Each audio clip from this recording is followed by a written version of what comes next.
Oh, stream is I'll live. take us live. Okay. Welcome, everybody, to Otherworldly Funding's special for Halloween. My name is Dan Johnson, and with me is my co-host, Matt Evison. Matt, say hey to the nice folks out there. Hello. Let's do the Three Stooges. Hello. Hello. Hello. Oh, it's a pleasure to be here, Dan. Thank you for inviting me to join you. Thank you for joining us. Matt, I forgot to tell you, I've got to leave in like about 2 minutes, so you're going to be running the entire 2 hours. I'm only kidding. You only got to run an hour. Oh, no. I joke. Please don't let that ever happen.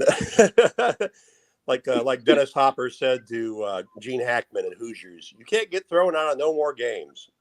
Yes. Well, like I said, we do appreciate you being here, and we appreciate everyone who's tuning in today.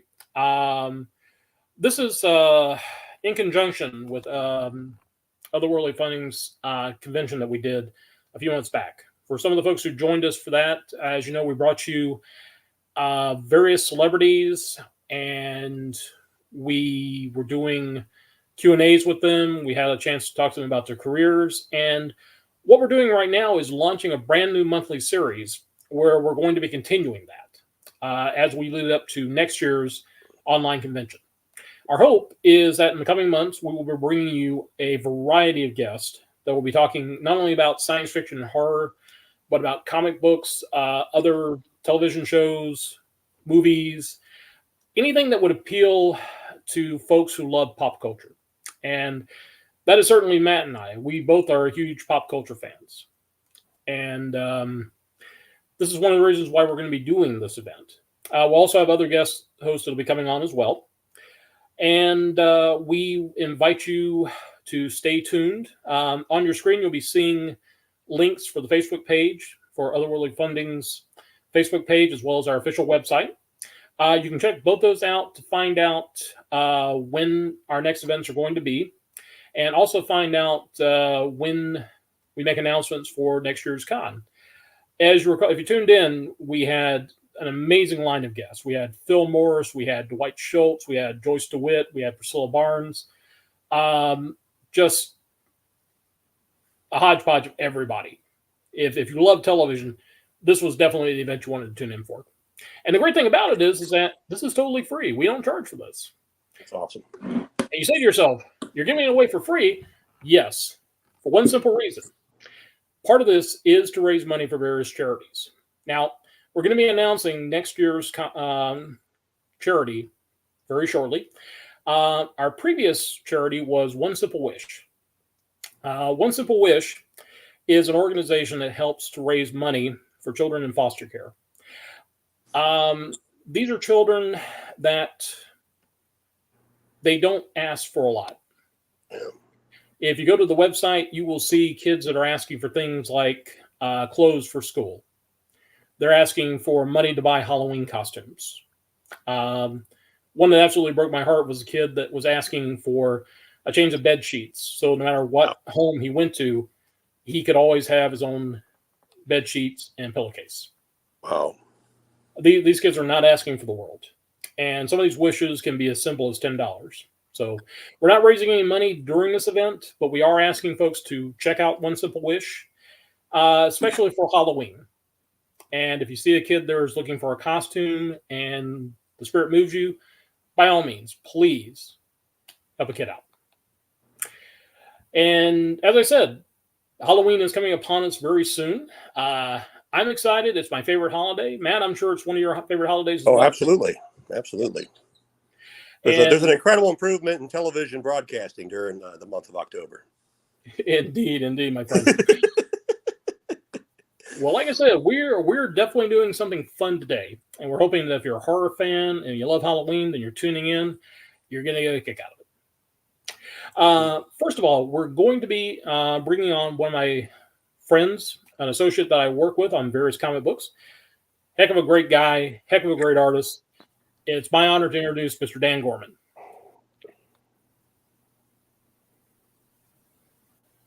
There he is. Hi, hey, Dan. Thanks for having me. Hey, Dan. Thank you again for joining us. like I said, we're glad to have you, and you get to be our guinea pig. You're our very first guest on our very first broadcast. Nice. That's Yes. that sounds pretty horrific. It's always nice to be number one. It's always nice to be first. Yeah. Right. We're only asking that if, we're only asking that you not be the first guest to drop an F-bomb. Like I said before, if anybody drops an F-bomb, I don't normally do that unless provoked. So I'm bad. Like I said, I love the fiddlesticks. I mean, gosh, I did it again. I'm sorry about that, folks. I apologize for that. I should not have said fiddlesticks. I keep saying fiddlesticks. Okay, I'm sorry. All right, new rule. Everybody gets to say fiddlesticks. I don't care. Caution to win. Here we go, PG-13. I don't care. But anyway, we are glad to have you on. Have you here. Thank you for sticking around with our shenanigans. Yeah, no problem. Dan, first of all, tell the folks who are watching a little bit about yourself. What got you into wanting to be a cartoonist, a comic book artist? Yeah, so when I was a kid, the legend has it I could draw before I could talk. And when I was very little, I thought I would be a syndicated cartoonist. But when I got to be about 12 years old, I kind of fell in love with comic books that I saw, at the on the spinner racks, at the local pharmacies, and I would buy all the comic books that I could find. And then when I discovered that there were comic book specialty shops, that was it. It was over. But I've known that I would work as an artist in some capacity probably my whole life. I went to art school. I'm a trained medical illustrator, but I do a lot of illustration work for trading cards, comics, and book cover illustrations. Wow. I was going to say, I've seen some of the cards you've done. These are fantastic. You've done stuff for Star Wars, and you did some Star Trek too, right? Yeah, currently licensed to work on the Star Trek property through Rittenhouse Archives via Paramount Pictures.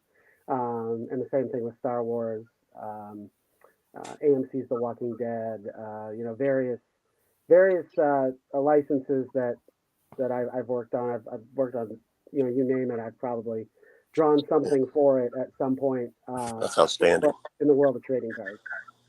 Awesome. I was going to say, when it comes to doing these trading cards, are you allowed to pick what you want to draw, or do they assign you something to draw?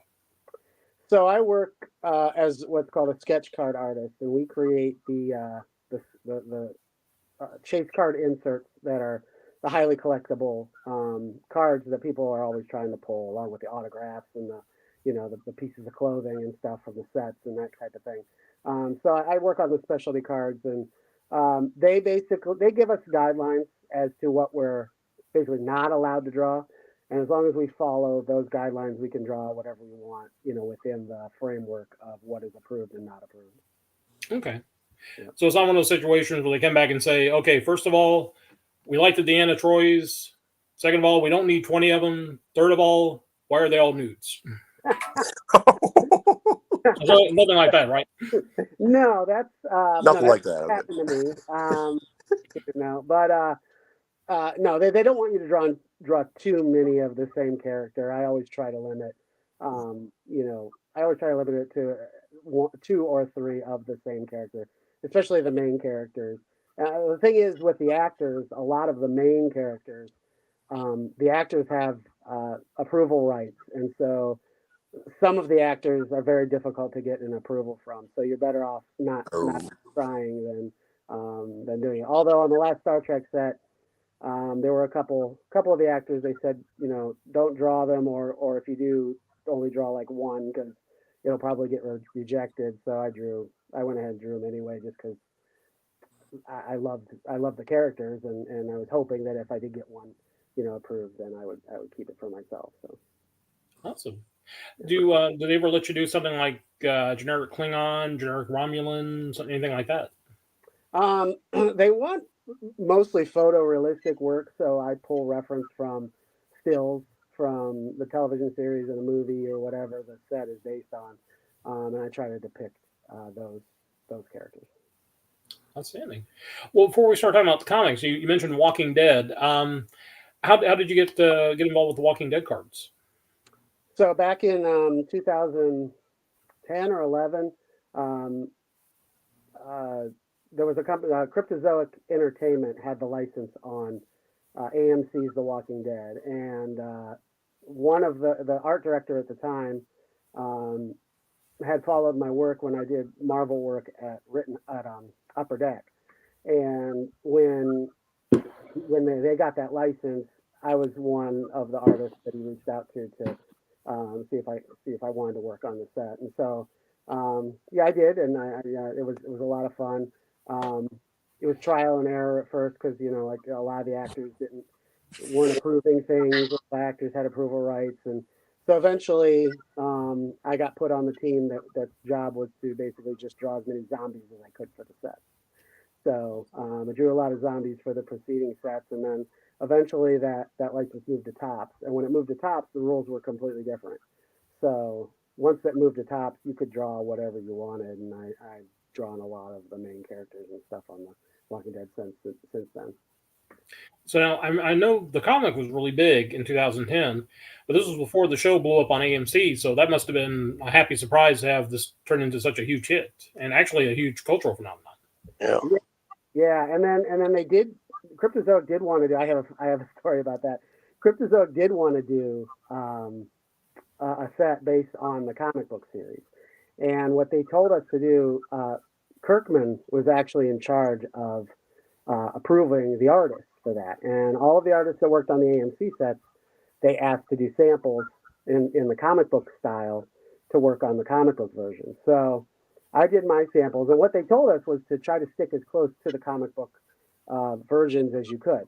So I did that. I stuck as close as I could. I worked up, I think, 5 samples, sent those in, and then one day I get a phone call, and I answer the phone, and it was a California number, and I didn't recognize it, and it said hello, and the voice on the other end said, "Is this Dan Gorman?" And I was like, "Yeah," and he's like, "Oh, well, this is Robert Kirkman." And I'm like, Robert Kirkman? he's like, "Yeah, we're not going to need your work on the Walking Dead set. Thank you, goodbye." And he hung up. Oh man! Oh wow!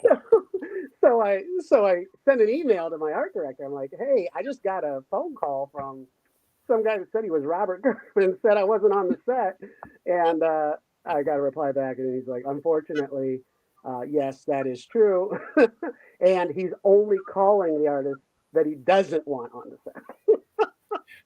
You know what you should have done? You should have said, "Well, you know what? I'm working with this guy named Dan Johnson, so forget you." That would have taught him a lesson. Yeah, so that's my Robert Kirkman interactions. Wow. Yeah. Crazy, man. Well, now you've also, like I said, you've also done a lot of comic book work, and in fact, you've done a number of horror comics. Tell us about some of the horror books that you've done.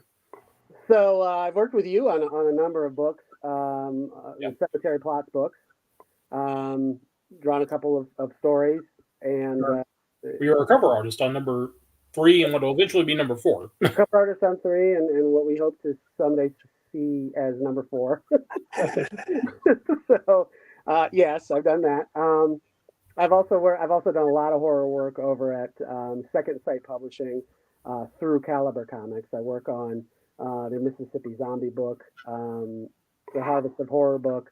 I've drawn some interior stories, most of those either written or edited by Marcus Roberts, and I've done cover work on issues 2, respectively, of both of those series. And right now I'm working on a cover for the next Mississippi Zombie. Wow. Which hopefully they'll use. I did a cover for Harvest of Horror 3, and Caliber said, I think we want to go a different direction. So they're asking me to do a cover for Mississippi Zombie 3. So Got a lot of irons in the fire. Yes. Oh, a lot of that's just the tip of the iceberg of what That's outstanding. Yeah. Well, I was going to say, full disclosure, Dan was my choice to be our official cover artist for Cemetery Plot. So if and when we get the chance to do more of these, as Dan will tell you, we are actually expanding beyond just doing our own fan projects. So we're eventually, I do want to revisit Cemetery Plots, and if there's issue number 5, you're definitely our cover artist. So you got it running, man. Well, again, no matter how good you are, how good you think you are, yeah, that doesn't mean anything. So, until the book is in my hands and I'm like, oh, hey, it actually made it and actually got printed. I don't count on anything. So. Well, I always tell everybody the story about the editor for Astonishing Science Fiction that kept getting the stories from the same writer over and over and over and over again. Mm-hmm. And this guy would send like 3 or 4 stories at a time. And they got to a point where he finally sent a letter back saying, stop sending me your stories. You're wasting your postage. You're wasting my time. I don't like your style. You're never going to get published in my magazine. And the best thing to do is go peddle it somewhere else. Mm-hmm. And the writer is Ray Bradbury. So there's no accounting for taste. Wow. There's no accounting for taste. And I always heard with comics, it really is a case of finding the right editor who just likes your stuff. It's not like impressing every editor. It's like find that one editor who likes you and wants to use you and wants to publish your work. Yeah. Like I said, for what it's worth, you found one here. So it's just... Well, no, I appreciate that. And and what at this point in my career, what I've realized is that I have a couple of groups of people that I really, really, really enjoy working with. And I love working with those people like you and Andy and everybody that we spend time working with on these stories. And I have a couple different groups, and that I'm very comfortable there. So it's like if I never break out of those 3 groups, it doesn't bother me. I'm fine because I love working with all of you, and it's really a lot of fun. Well, I'm a firm believer that 2024 is going to be the year of. It's going to be the year of the Dans. I got a feeling about that. Well, I've got a massive project that I've been working on with David Hayes. That I've been working on since 2018, and it's a 6-issue series, but we're going to release the first 3 issues here soon. It's a horror-related series, and I'm trying to finish book 3. But our publisher, the deal that we had with our publisher, kind of fell through. So we're shopping around to new publishers and trying to figure out who's going to release the book, or if we have to kickstart it and we have to do it ourselves or whatever. But one way or another, I started drawing the book in 2020, and I've been drawing it ever since. And one way or another, this is getting out. I'm not going to spend this much time, and no one's going to see it. So. Well, the bottom line is you're doing something you enjoy doing. That's what I've learned in my old age is it doesn't matter what you are, if you're an illustrator or a comic book editor or you're a bricklayer or you have to enjoy what you're doing. And that's got to be why you do it. Exactly. Yeah. I mean, there can be a lot of different, secondary reasons as to why you do it, but the main primary reason's got to be that it's something you enjoy doing. Yeah. Well, I mean, it certainly isn't the money. That's one of those secondary reasons. Wait a minute, you're getting paid? You're better than me, man. I'm just saying. You better check the records, Dan. You better check the records of Cemetery Plots. Yeah, I have to say I'm getting paid in case my wife's watching. So yeah. Well, now let's talk about some of the horror comics that you've done. There are different degrees or different genres of horror. There's classic monsters, there's psychological horror, there's gore. What are some of the horror stories that you like to illustrate? What are some of the stories that you enjoyed illustrating? I like the stuff that's more cerebral, a little more psychological horror based than like the gore. The gore is fun to draw. There's in the project I'm working on now with David Hayes. There's a lot of blood, and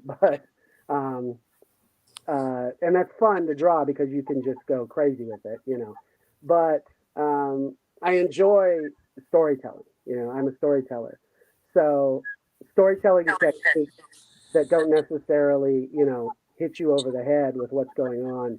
I find those, challenging, and I think those are some of the best work I've done is when I can get something across in a visual manner that isn't overtly horrific, but it is still scary, I think that's when you're really doing a good job. Sometimes it's what you don't see is more effective than what's actually just laying it all out there for everybody to see on the page. Right, exactly. Yeah. Well, what did Alfred Hitchcock always say? It wasn't the bang; it was the anticipation of the bang. Right. Yeah. Exactly. Yeah. And there's a lot. I watch Hitchcock movies, and I just study the staging. Just the way they block scenes, the way they sets up, events in the movies, and a lot of that I think rolls into the way that I break down stories and visually represent, the action in a comic book script. Yeah. I really appreciate the way that he does that, and he's one of my favorite, directors of all time, and I get a lot of inspiration from watching Hitchcock movies and seeing how he does that. He was a genius in the black and white films with the way he could use lighting and shadows. I mean, he really made black and white very artistic. Yeah. Even just the way the camera moves, there's a lot of subtle, subconscious things that are going on in his shots, and I try to put some of that into the way that I break down stories. Very cool. Well, I was going to say, some of the best directors out there are ones that are able to storyboard their own movies. And in a lot of cases, storyboards are not that much different than a comic book page. Right. Like I said, you've got to focus on you've got to focus on what's going to be a panoramic, what's going to be a close up, what angle do you want to shoot from, what angle do you want to have on the page. So, right. Yeah. Even Jack Arnold was a big, 1950s sci-fi director when it came to storyboards. He did the storyboards for Creature from the Black Lagoon, Revenge of the Creature, Tarantula, Incredible Shrinking Man, all those. He had storyboards, and they look like a page right out of the comic strips. Yeah, I have a collection of Mike Ploog's storyboards for John Carpenter's The Thing, and those are amazing. Those are just absolutely amazing. And Wow. So I'll go back and study those. Because it's just awesome the way that how closely the movie follows what he did. Well, you mentioned Ploog. I was going to ask you about what were some of your influences. Who were some of the horror artists, but also comic book artists in general that were your influences? So comic book art. So when I was a kid, I was heavily influenced by John Romita Sr. Oh boy, Jim Lee. Todd McFarlane, those guys who broke out in the 90s. Saviak was actually one of my favorite artists. His line work is just clean and, a great penciler. And had a style that was just really easy to read, really easy on the eye. And those guys were kind of my influences growing up. In terms of horror comics, anything from the 60s and 70s, anybody, Ploog, anyone who did artwork in that era really brought quality to, Gene Colan. Those guys brought a quality to the subject matter that I don't know that anyone else is really doing that way right now. And their work is hugely, inspiring to me. And I've had some editors tell me that, well, my artwork looks dated, and that's because those are my influences. I love the way that they did things. I'm not so sure that the way some artists are handling the medium now are able to tell a story the way that they did back then. Yeah. And so that's what I look at. That's what I get inspired by, and that's what I use, to motivate me. I was going to say, one of the weird things about the horror comics is if you're working on say Batman, they wanted you to draw like Neil Adams. Yeah. If you're working on Spider-Man, they wanted you to draw like John Romita. Right. With the horror comics, the stuff that like DC was doing in the 70s, like House of Mystery, Tales of the Unexpected, I think there was a little bit more flexibility for art styles because there wasn't like a set style for that. So you could get a lot more variety, I think, in those comic books. Everybody didn't look like they were all cut from the same mold, Yeah, I agree. I think in the realm of horror, you definitely did have more latitude to introduce your own style and voice, and to handle the material in a unique way. I think romance comics and superhero books, they all kind of had a cookie cutter, look. This is how it needs to be. There was a time, at DC when Kurt Swan would, redraw every single Superman face that ever went to print. Oh, wow. Yeah, no matter who the artist was, he would redraw the Superman face in every panel. And so, that's That's a lot. yeah, and I don't. That's not the case anymore. If you check out Superman books, but yeah, I do think that in horror you have a wider range of being able to stretch your legs and really show off your unique ability to tell a story. I was going to say, I remember discovering Alan Moore's run on Swamp Thing in the early '80s. I remember at the time when I actually bought the first issue that he did, and I bought like the first 8 issues or so because I was picking up everything that was on the comic book stand. I was in a position where I could buy everything. And I remember looking through the artwork, and I wasn't a huge fan of like Steve Bissette's work at the time. But a couple of years later, I came back and I revisited them. I reread the stories, and the artwork began to grow on me. But it wasn't the traditional superhero stuff. Right. Yeah. Well, and I don't know that anyone can beat Bernie Wrightson on Swamp Thing though. That's true. That's very true. Yeah, and Bernie Wrightson pretty much on anything. Anybody can beat that. But guys like Kelly Jones, they've kind of followed in the Bernie Wrightson mold, and I enjoy their. Well, wouldn't you think too, though, that that's how you get your own style? Is you find the ones in your profession that you admire the most, and you take a little something from each one of them. Yeah, that's exactly right. As every, I think, you can see if you really look, you can see pieces and parts of other artists' work, in my own, the way that I draw hands or the way that I draw, face or, that type of thing. You can see the influence and kind of where that came from. I think we all, as illustrators, we're like, we're organic AI, we're training ourselves, to draw a certain way by, researching the stuff that we like the most. And if I can pick something up from an artist here or there, even that I work with, right now, if I see something that they did that I really like, I try to incorporate that into my own work and see how I can make it fit. I think that's the greatest compliment to them too, that you help keep some of their things alive. Yeah, and I think it's important. I think it's important to do things like this, to talk about your influences and to let people, about who came before you, so they can go research that, and maybe that will inspire them to do something.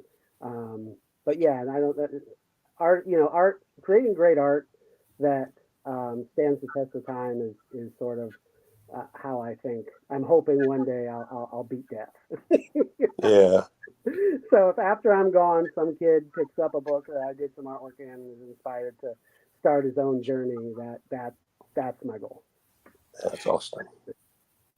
Well, I was going to say, you were talking about influences. I'm thoroughly convinced that the entire comic book industry can be traced back to either Hal Foster, Alex Raymond, or Milton Caniff, because all the guys that started out in the golden age wanted to be one of those 3 guys.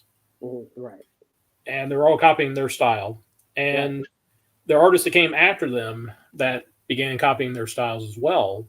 And so it's kind of interesting because each generation builds on it, adds its own substance to it, and passes it on to the next generation. So yeah, each generation's work, I think, informs the next generation, and so on and so forth. And when you end up producing great artwork that maybe resembles something from the past, I don't think that's a bad thing.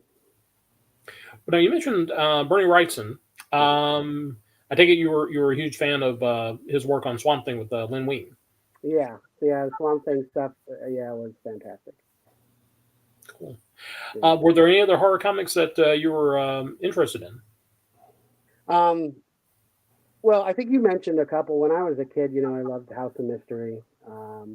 I loved all of the DC, horror lineup. I wasn't as into the Marvel stuff because the Marvel stuff seemed like it was a little more superhero-based horror, like they tried to make Dracula, a character, and they tried to make, Werewolf by Night, a character, and then other superheroes would show up in those books. But to me, it was more superhero stuff than it was horror. But the DC stuff I think was rooted in horror, and I really enjoyed all that. I remember reading. I was researching an article about DC Comics from the '70s, and I remember Joe Orlando made a comment that the reason why they turned like House of Mystery, House of Secrets, Witching Hour into straight horror comics is because Marvel was going all in on superhero books. Mm-hmm, mm-hmm. And if there were any monster books out there that were more sci-fi based, and Orlando thought that was the only genre that Marvel wasn't focusing on, Mm-hmm. that they thought they could compete with. Mm-hmm. And I know he brought in associates that he worked with at DC Comics, like Al Williamson, Wally Wood, and was able to get them on there. Plus, find a whole new generation of artists like Wrightson and Mike Kaluta, and just bring them in and start having them really deliver something that wasn't available anywhere else. The only other comic I could think of that was out at the time was like Warren Magazine's Creepy and Eerie. And Charleston was still doing their horror books, but they were basically depending on like Steve Ditko, I think. Yeah. And you know, there's a lot of projects out there, and I'm part of you know, a couple that are really trying to emulate that eerie, you know, comic feel, you know. Yep. And I love all of those projects. I love those anthology collections of horror. I think are just great, and I love being part of the anthology collections that I've had an opportunity to be a part of. It's kind of nice. Not to knock anyone who's a modern writer, but I think part of the problem with modern writers today is it's like, well, we need you to fill like 5 issues, Mm-hmm. and it's a case of we would like you to fill 5 issues without saying, but if you can only fill 4 issues, that would be good, or if you can only fill 3 issues, that'd be nice. And I think an anthology doing 8 pages to 12 pages, you really have to boil a story down to nitty gritty. Right. There's no fat. You got to go straight for the sizzle, I think. Yeah, not only that, but when you're in an anthology setting, you don't have to force yourself to stretch a story to X number of pages, or you don't have to overwrite or write more than what the story needs. You know, sometimes if you're given a page count and you have to hit this page count, you know, maybe your story won't make it that far, and so you've got to put filler in there that either dilutes the story or doesn't make sense. But I think that in the anthology setting, you can write exactly the amount of pages that you need to tell your story, and some of the best work I think is hidden in the pages of some of those anthologies. Well, what's really great about it, and this is something I've learned doing cemetery plots, is that there is no such thing as a bad artist. There is such a thing as the wrong artist with the wrong story. Mm. There are some stories that are better suited for some styles, whereas other stories work better with another style. It's sort of like if you look at the EC comics, Tales from the Crypt, there are certain stories that only Graham Ingalls could have done that Jack Davis would not have been good for. Right. And vice versa, there are stories that Jack Davis was perfect for that Graham Ingalls wasn't perfect for. Right. So it's just, again, it's just finding that right balance of does this artist suit the story? And I think that's a challenge speaking as an editor, but it's also one of the joys being a reader because you're getting a variety of stories and a variety of artists. I mean, that's one of the reasons I love the EC reprints and the Warren reprints that are out now. Right. Yeah, I think that's, and I know that I've probably drawn a couple of stories that I probably wasn't the right fit for myself, and I probably shouldn't have accepted the script. But none of yours, of course. There's other situations, but I do agree. I do agree that sometimes the you know, a certain artist doesn't pair well with a certain, and that's another reason why I'm really enjoying the places that I'm in now, because I work well with the people that I'm working with in the various groups that I'm in, and I don't need to, you know, I don't need to risk, you know, working with someone who I don't know and not know whether my style is going to mesh with theirs or not, or if the partnership is going to work. Every time I do that lately, I've regretted it. You know, so I should just stick to my, you know, stay in my lane and and just continue to do the best work that I can with the people that I'm already working with, because they're some of the best people I've ever worked with, ever anyway. So that's kind of the where I've arrived at is, I used to stalk Twitter and just look for jobs, look for opportunities, look for scripts, look for people looking for artists. I don't do that anymore. I stopped doing that probably 2 years ago, and it's been much better because I've got with the people that I'm working with right now, I have more work, than I could ever handle or ever want, and all of it gets seen in one capacity or another, somehow, some way. We always get it out there, and that's my goal. So, let's see. I was going to say I thought we had a comment. Okay, I'm sorry. I thought we had a question in our comment section, but that's cool. I was going to ask you,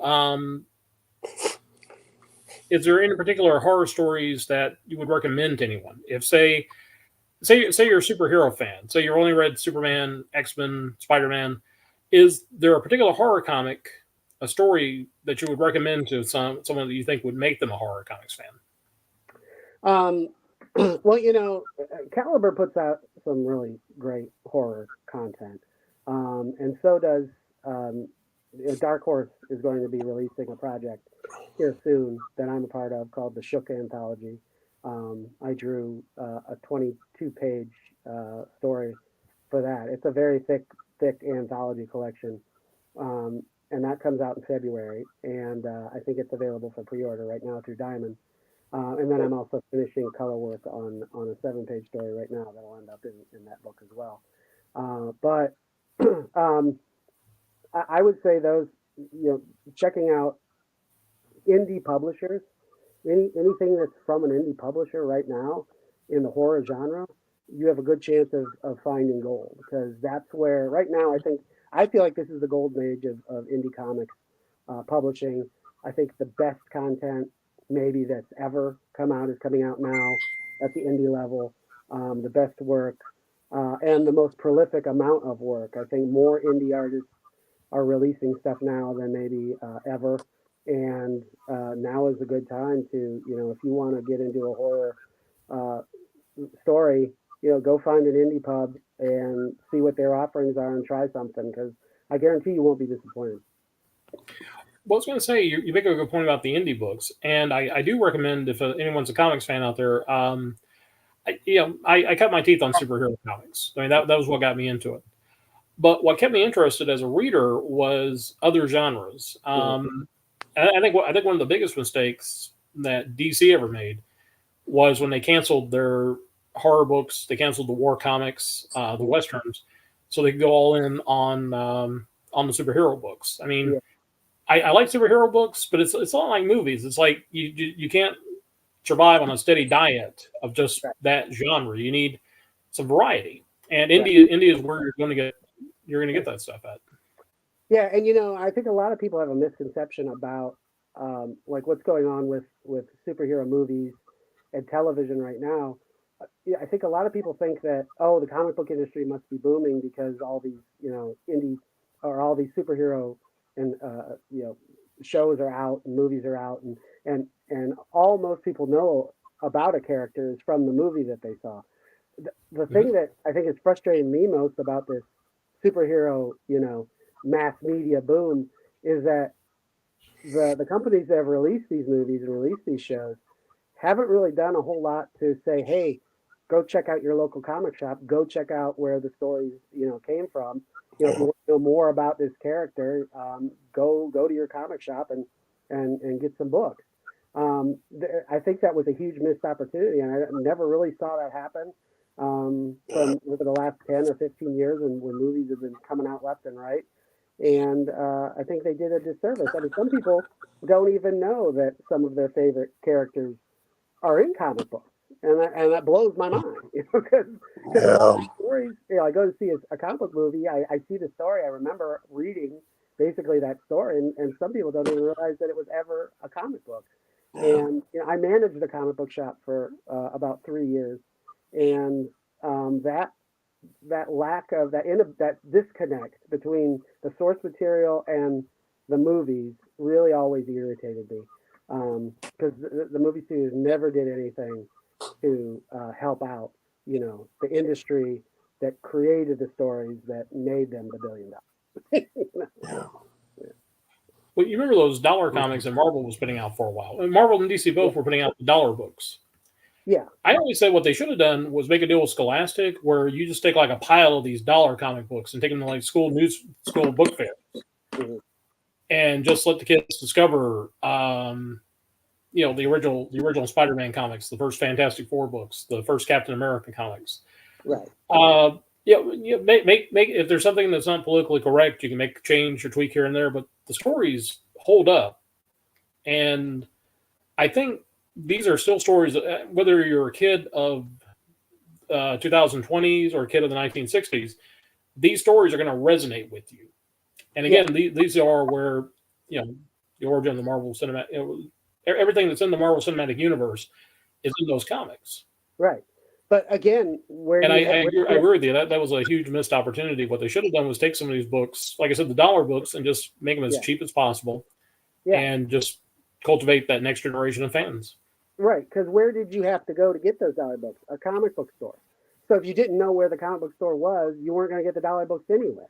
So, when DC started releasing books in Walmart, I thought that was a great thing. But then when I saw the books they were releasing, they were, $7, $8, $9 books. And there was a lot of content in them. But who's going to pay $9 for a comic book, when you got to buy bread and milk? So why don't you release dollar books, at Walmart or, in other venues? Yeah.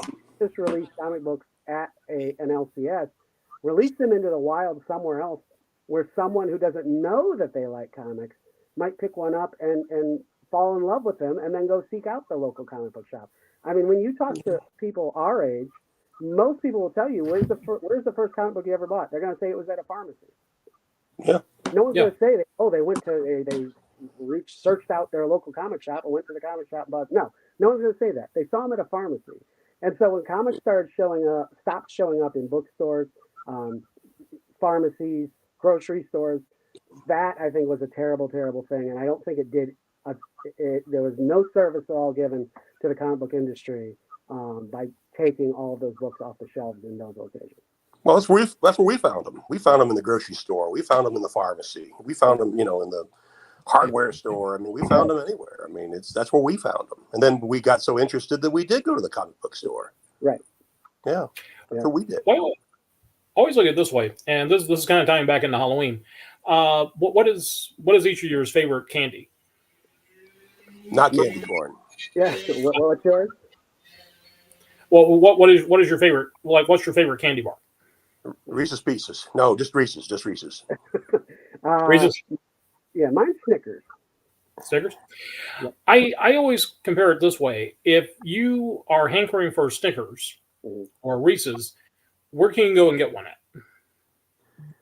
Right. Yeah. Yeah. You can go to a grocery or a pharmacy or But if you wanted a Reese's, but the nearest shop that sold it was 40 minutes away in another town, right?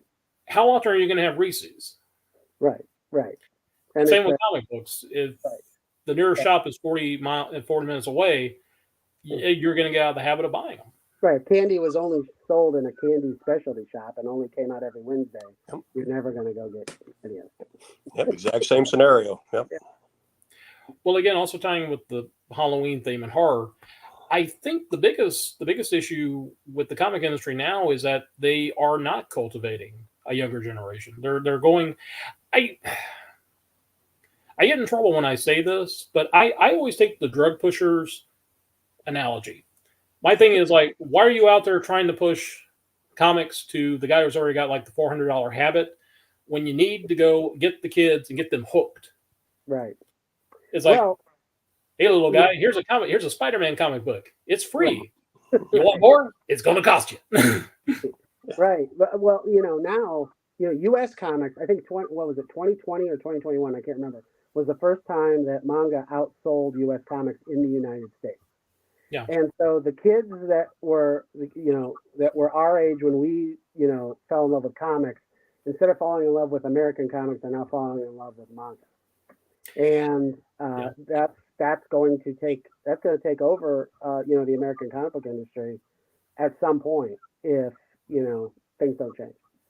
Well, the thing about it is people talk about kids don't read comics. And it's like, no, kids read comics, but they're reading manga though. Right. And the reason, yeah. the reason they're reading it is because, again, DC and Marvel went all in on superheroes.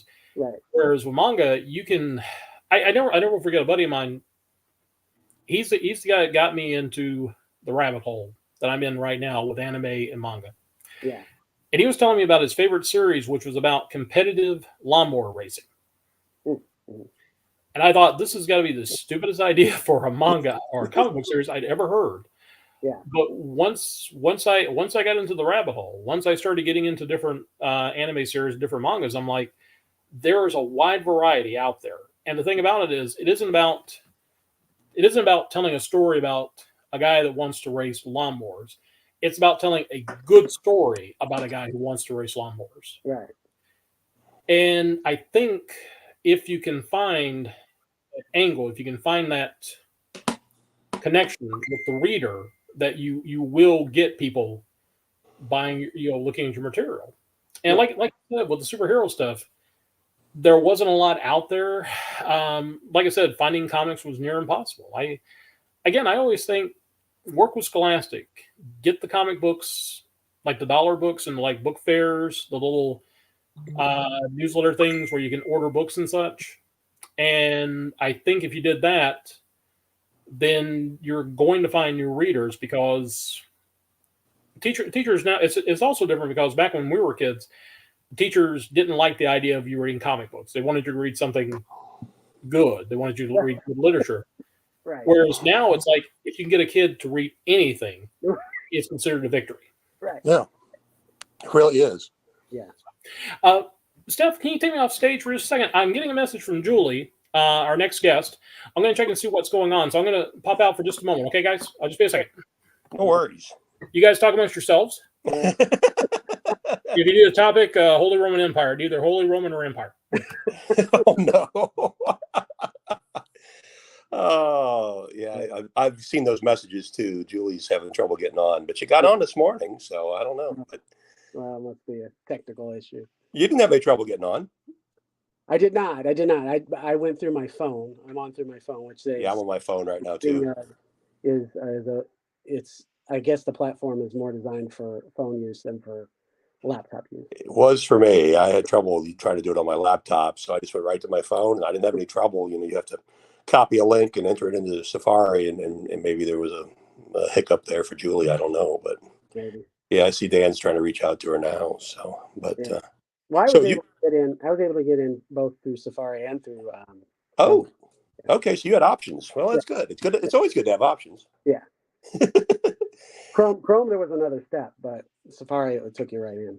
Okay. Yeah, that's what I ended up doing ultimately. We had those test runs this week, and I just learned that that's what I need to do. That's what seems to suit me best. So you got several upcoming projects right now you're excited about.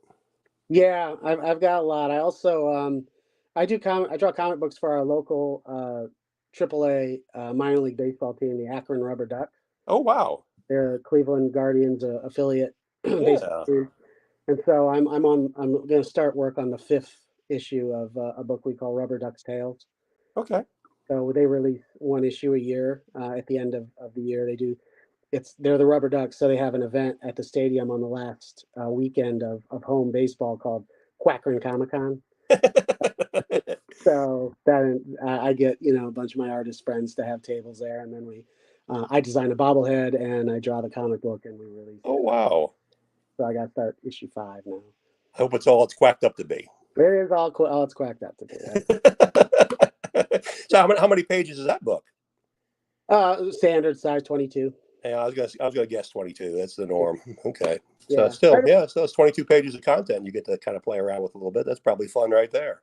Yeah, I mean, I write it. Some books have been a little bit bigger than others, but I try to hit around 22, whatever it takes. But yeah, it's a lot. It's a lot of fun. I do all the artwork. I do all the penciling. Outstanding. And lettering. I do the whole thing. Yeah. Well, it's kind of like what Dan was saying too, that you have to have a variety. You can't just do one thing and really feel like you grow. And And so it's definitely a break from horror comics, but it's still something pretty important, obviously. Yeah, and I work in a lot of different styles. When I'm doing cover work or trading card work, I'm painting in sort of a hyper realistic, photorealistic style. When I'm doing comic book work, it's a little more stylized.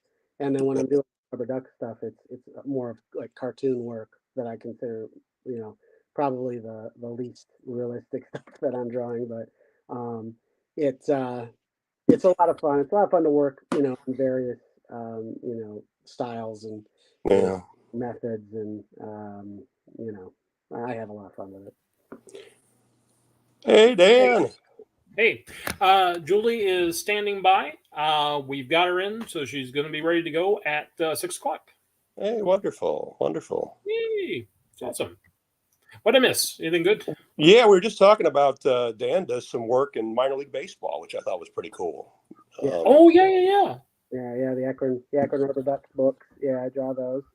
Starting the 5th book here this winter. So yeah. Awesome. Yep.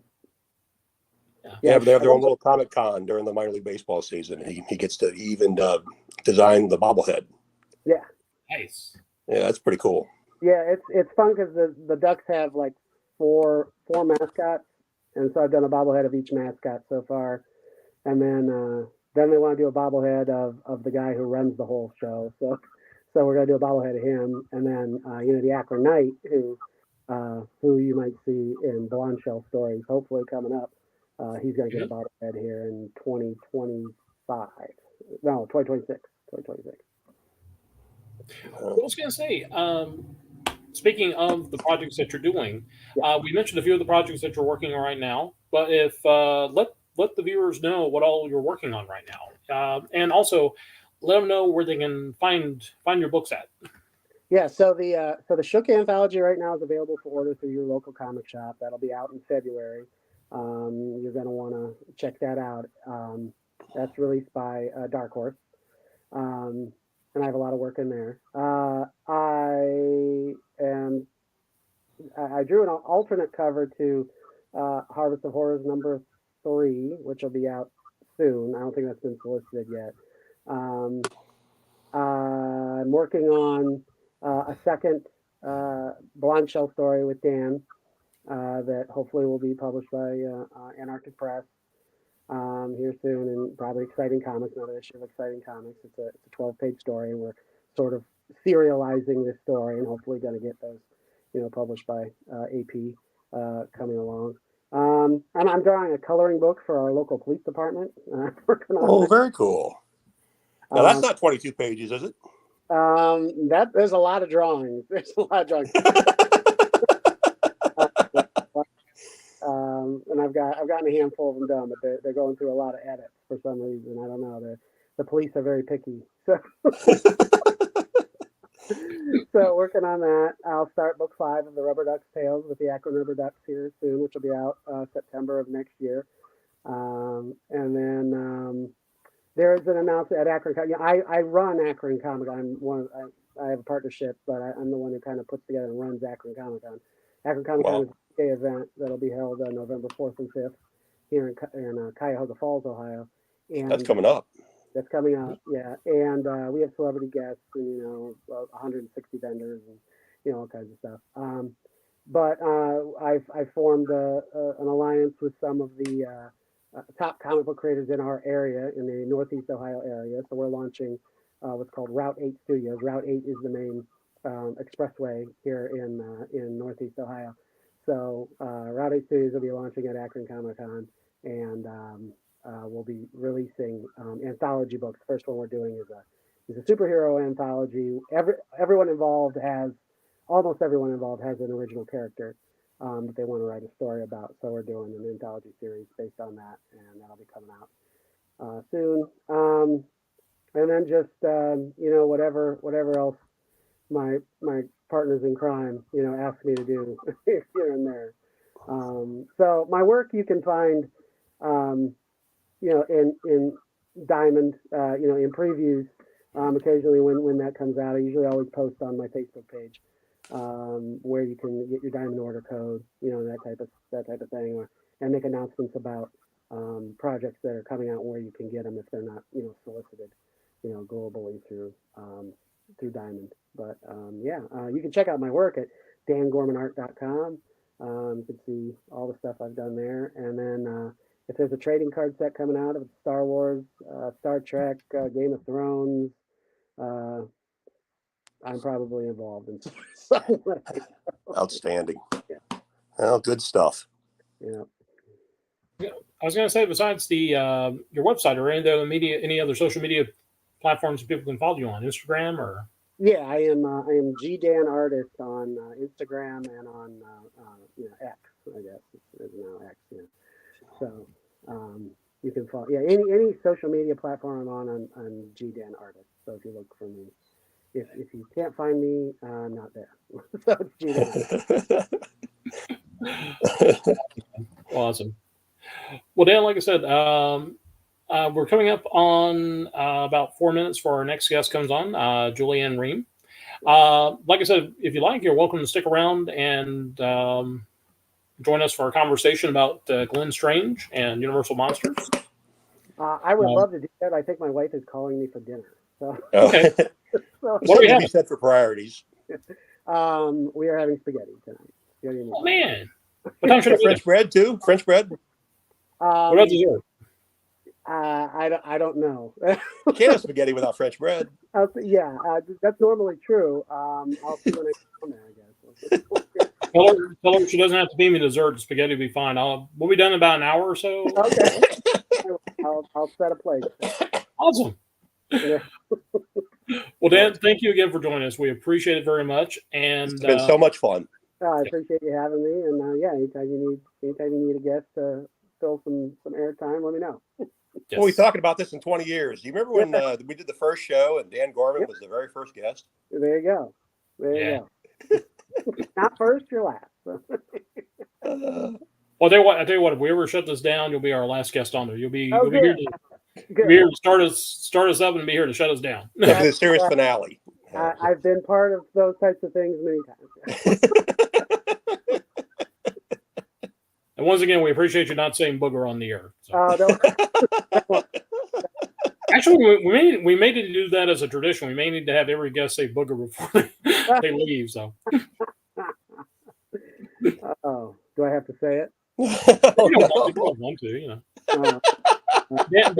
Dan, you don't. If you think it's not funny, you don't have to say it. We're not going to pick on you. Now, do I just have to say the word, or do I have to say it in context, like in the phrase? Yeah. No, you're fine, man. The whole show just took a turn for the worst. Took a downward spiral. Now you can see where the level of humor is for the show. Yes. There you say. You've been on some of my shows, so you know how that goes. Oh yeah. I'm thoroughly convinced I'm going to hit it big one of these days, and that's going to come back to cancel me one of these days. So. Absolutely. Something I did at some point is going to come out of my closet. Yeah, absolutely. I can't believe he said that. He seemed like such a nice boy, and then he went and said that.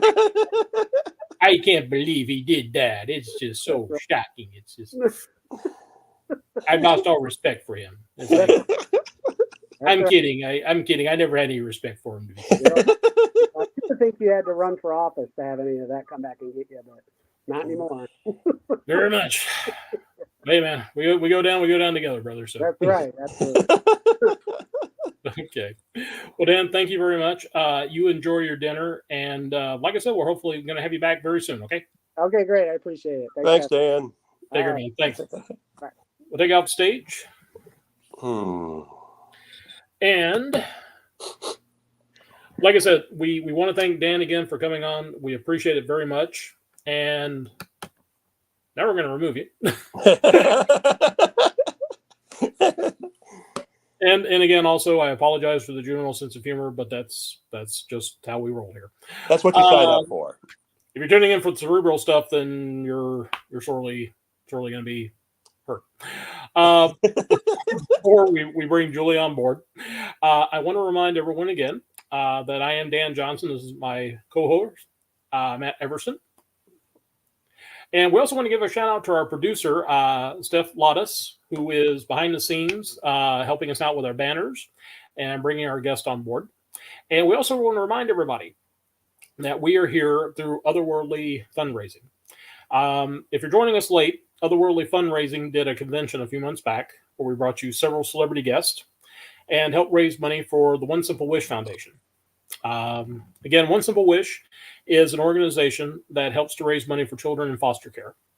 And the wishes that these kids have are very simple wishes. These are kids that are asking for simple things like school supplies, new clothes for school, new shoes for school. As I said, one of the most heartbreaking stories I heard was about a kid that just simply wanted to have his own bed sheets when he went from one foster home to another. So these are very simple wishes on the part of these kids. And while we're not officially doing a fundraiser for them with this event, we ask you to check out One Simple Wish's website. Look to see if there are any children there that you would like to support. Some of the wishes are as simple as $10. And there are a lot of kids that want wishes for something as simple as a Halloween costume, something that we took for granted as children growing up. So if you can help them out, as you watch these videos, you're going to figure out that I have a medical condition. I have not got a serious bone in my body. I joke about a lot of things. I kid about a lot. But when it comes to helping out kids like this, that is one thing I'm very serious about. So please check out One Simple Wish's website and see what you can do about supporting them. We'd appreciate it very much. The other thing I'm very serious about is horror movies. I am a huge horror fan, which, Matt, I know you are as well. Oh, yeah. I love the classic monsters. Love them. Yes. Every Saturday night, you can find both of us watching MeTV, watching Swinguli. Absolutely. We love and recording it, too. Yes. Oh, yeah. And watching it again later. Watching and rewatching. That's going to be my plan for Halloween, is watching some of the episodes I've DVR'd over the last few weeks. Yeah. That's the beauty of Friendly. You can record all that stuff. Yep. Oh, it's wonderful. Isn't Under it? my stuff. Yep. And like I said, we both are big fans of the Universal monsters. Dracula, the Wolfman, Creature from the Black Lagoon, and of course, the Frankenstein Monster. And we are honored today to have our guest, Julie Ann Ream, who will be joining us now. Hey, Julie Ann. Hi, guys. Julie. How are you? Thanks Julie. for having me on. And thanks for what you do with this charity. I think it's wonderful and it makes my heart sing. Well, thank you, ma'am. I appreciate that. Like I said, I think Matt and I both had similar childhoods. The worst thing we had, I think the worst trauma I had as a kid was something like Frankenstein meets the Wolfman coming on one channel while Creature from the Black Lagoon was coming on another channel. So Yeah. these are definitely kids that are in tough minds. And I think in foster care, a lot of kids get forgotten. So, like I said, we deal with nightmares when it comes to horror films, but we want to make some dreams come true for these kids. So, Right. but Absolutely. Oh, I'm glad to be here. Well, we're very glad to have you. For folks who are joining us, Julie is the niece of Glenn Strange. Glenn Strange was the last actor to play the Frankenstein Monster in the classic Universal horror films. He was in House of Frankenstein, House of Dracula, Abbott and Costello Meet Frankenstein. Yep. Plus, he was also the face of Frankenstein for several publicity promos that Universal did. He turned out to be like the most popular face, the most recognizable one. It's a phenomenal. I know when I was a kid, I had a huge poster of the Frankenstein Monster, and it was Glenn's face. And again, that's the face a lot of folks associate with it, and a lot of folks. Matt, I think you got him on your board. I think that's a Glenn Strange Frankenstein. I think he was flirting with me, but I'm not sure. No. There we go. That's a Glenn Strange Frankenstein. That's right. Well, That's right. And like you said, a lot of the Frankenstein monster images out there, they're not Boris Karloff or anybody else. They're Right. Glenn Strange. A lot of them are. Absolutely. I'm pretty sure that's him on my shirt. Yep. I got the I'm other pretty guys sure. on it too, but yeah, I'm pretty sure that's Glenn Strange Frankenstein. It's beautiful. Yeah. You would have guys would have Well, I remember, loved if I him recall because he correctly, was, Jack Pierce said that he felt Glenn had the best face well, He if was, you want to know as far the as like structure. right, that's what he said. He saw him for a while in the commissary, and he looked at him and said, if I had that man, because he was so tall and his hands were the size of hams. He could put them on the top of a 5-pound canned ham and they hung over. oh wow. You know what he looked like, his ruddy complexion and his big build. And unfortunately, he looked just like his mother. And I've got a picture I'll send you guys of his mom. And they were, he took his looks from his mom.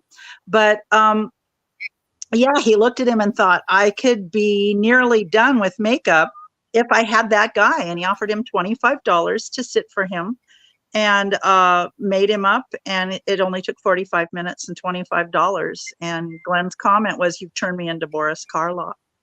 And that's how it began, because he only had to wear the piece on his head, the rubber cap on the top of his head, and lifts in his shoes, and those were the only apparatuses. I mean, everything else was stuck to his skin. Because he had that rugged looking face. Yeah. No, yeah. they covered up all the mirrors, I heard, too, in that story. He they did. He could not see until the very end what he looked like. No, and it only took 45 minutes, and it took 4.5 hours. And that was the first time. So Wow.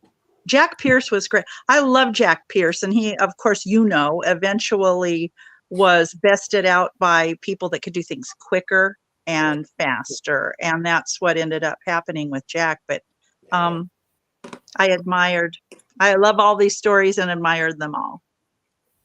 Yeah. Well, the great thing about Pierce was, the thing with Pierce is, it's all from his imagination. These classic monsters. I mean, the Wolfman, Frankenstein, all these came from his imagination. It's because of him we have these characters that are so iconic these days. Right. We have the most gorgeous, I'm jumping the shark here on this, but I won't, just stuck in my head, the most beautiful, I know you've seen them on Facebook, because I posted them on Facebook. In our museum right now, we have the most beautiful mummy. I love the mummy more than anything, even though I adore Glenn. I don't think the proportions are perfect. I shouldn't be saying this, but for the head and everything, doesn't look as much like Glenn. The mummy, I loved the first mummy picture, and it is so beautiful. I just think other people walk in and get scared. I walk in and think it's beautiful. And I wish you guys could see the exhibit we have so much in person. I wish you both could. It's just beautiful. Well, Dan and I saw that first mummy together with Boris Karloff on the big screen in Graham, North Carolina a few years ago. Wow. Cemetery Plots was sponsoring the Halloween movies on Friday nights. Wow, that sounds like fun. And, it's hard to beat Boris Karloff in a Jack Pierce makeup on the big screen, let me tell you. I know. It's just, it's fascinating. It's amazing. It's more beautiful each time too. Well, I was going to say the week after that was the Wolfman. Yeah, I'm sorry, I didn't mean to cut you off. I get excited. That's okay. That's okay. No, that's really great. So you guys grew up loving this as kids.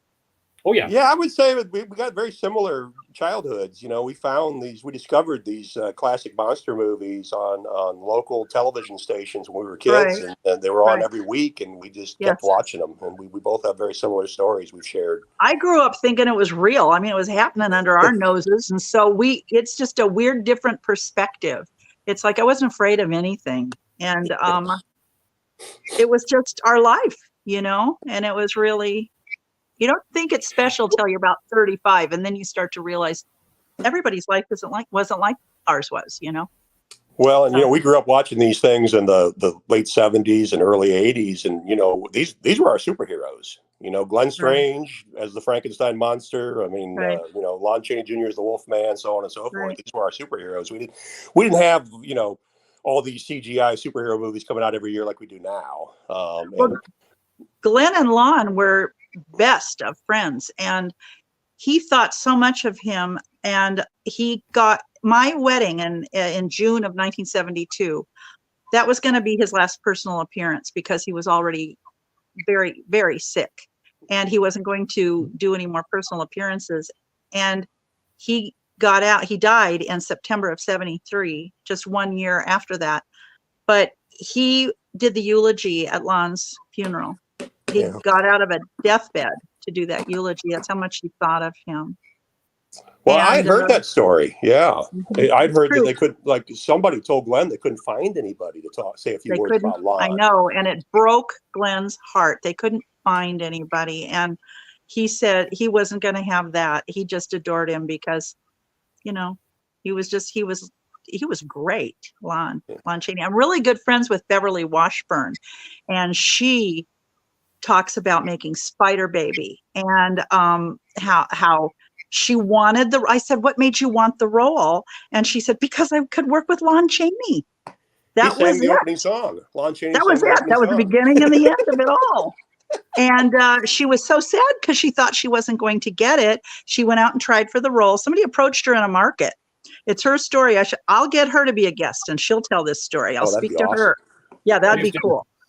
She's got laryngitis right now, but as soon as we get back from the Spider Baby premiere, I was lucky enough to be a producer on the remake of Spider Baby. The filmmaker bought the rights back from Jack Hill, and we remade Spider Baby, and that was an absolute blast. It has a cameo from Bev, a cameo from Ron Chaney. Oh, sure. And it was an absolute blast. That debuts Halloween in Santa Ana. If you guys lived here, you'd be going. And I know, and it would be great. I wish you were here. And so Spider Baby, she said she thought they approached her and that she said, well, who else is going to be in it in a market? And they said, you look perfect. You're an actress, aren't you? Somebody came up to her and she said, yes, I am. And they said, well, your looks are perfect for this movie that we're working on. And she said, Bev's hoot. She will just, I'm not going to say she'll do anything, but she sees the value in everything. That's a better way to put it. She sees the value in everything. So she did. She said, yeah, I'll go for the Lon Chaney. Yeah, I'll go. So she said she walked out of the audition, and she said they didn't call, and she said I didn't think I got it, and she said I can't remember how the rest of the story goes. She'll tell you, but they said, oh, we'd already decided on you right away. They called her for something else, like, can you come in? And they didn't even tell her she had the role. It was a cute story, but she was thrilled. She loved it. And he was a great guy. I can't imagine that they didn't have someone to do that for his memorial. I was shocked when I heard that story. I was sick obviously I wasn't around for a lot of this, so I was really little when a lot of this happened. So I get these stories. You know, you read these different stories and you watch these different interviews, and that's where you get a lot of your information. And I about fell out of my chair when I heard that they couldn't find anybody to do it. I heard Glenn did a wonderful job, though. I think it was a Bob Burns interview I saw. Bob Burns, yeah, I love Bob Burns. And before I forget, Dustin Ferguson is the filmmaker on Spider Baby, so I don't want to leave him out before I move on. But Bob Burns was absolutely fabulous. I absolutely love him, and he adored Glenn, and it was just a wonderful, fun thing to watch. And you know, when Glenn died, Eddie Dean, it says on Wikipedia and everywhere, it says that Eddie Dean sang at Glenn's funeral. Eddie Dean sang at my grandfather's funeral, but he was too upset to sing at Glenn's. He just sat there and bawled through the whole funeral. And he knew he would. He knew he couldn't do it. So he recorded. And it was the most touching thing. I can't even think about it now. He recorded it. You could hear how heart-wrenched he was in that recording, and they played that recording at his funeral, and of course brought us all to our knees, and he adored him. So there's the real story of that, because Eddie was broken over that. They were songwriters together. They wrote themes to westerns together. Glenn was a performer, he was a fiddle player, he was a songwriter, he did so much. The singing cowboy. Dan was talking about that earlier. Cowboy, that's right. He absolutely was. And they left his first singing cowboy role out of, well, not his first, but a real important one out of his list in Wikipedia. One of these days I got to get in there and clean all that stuff up. You know how bad I am, Dan. I'm a people person. I'm not good with doing stuff like that. So, but I got to do it.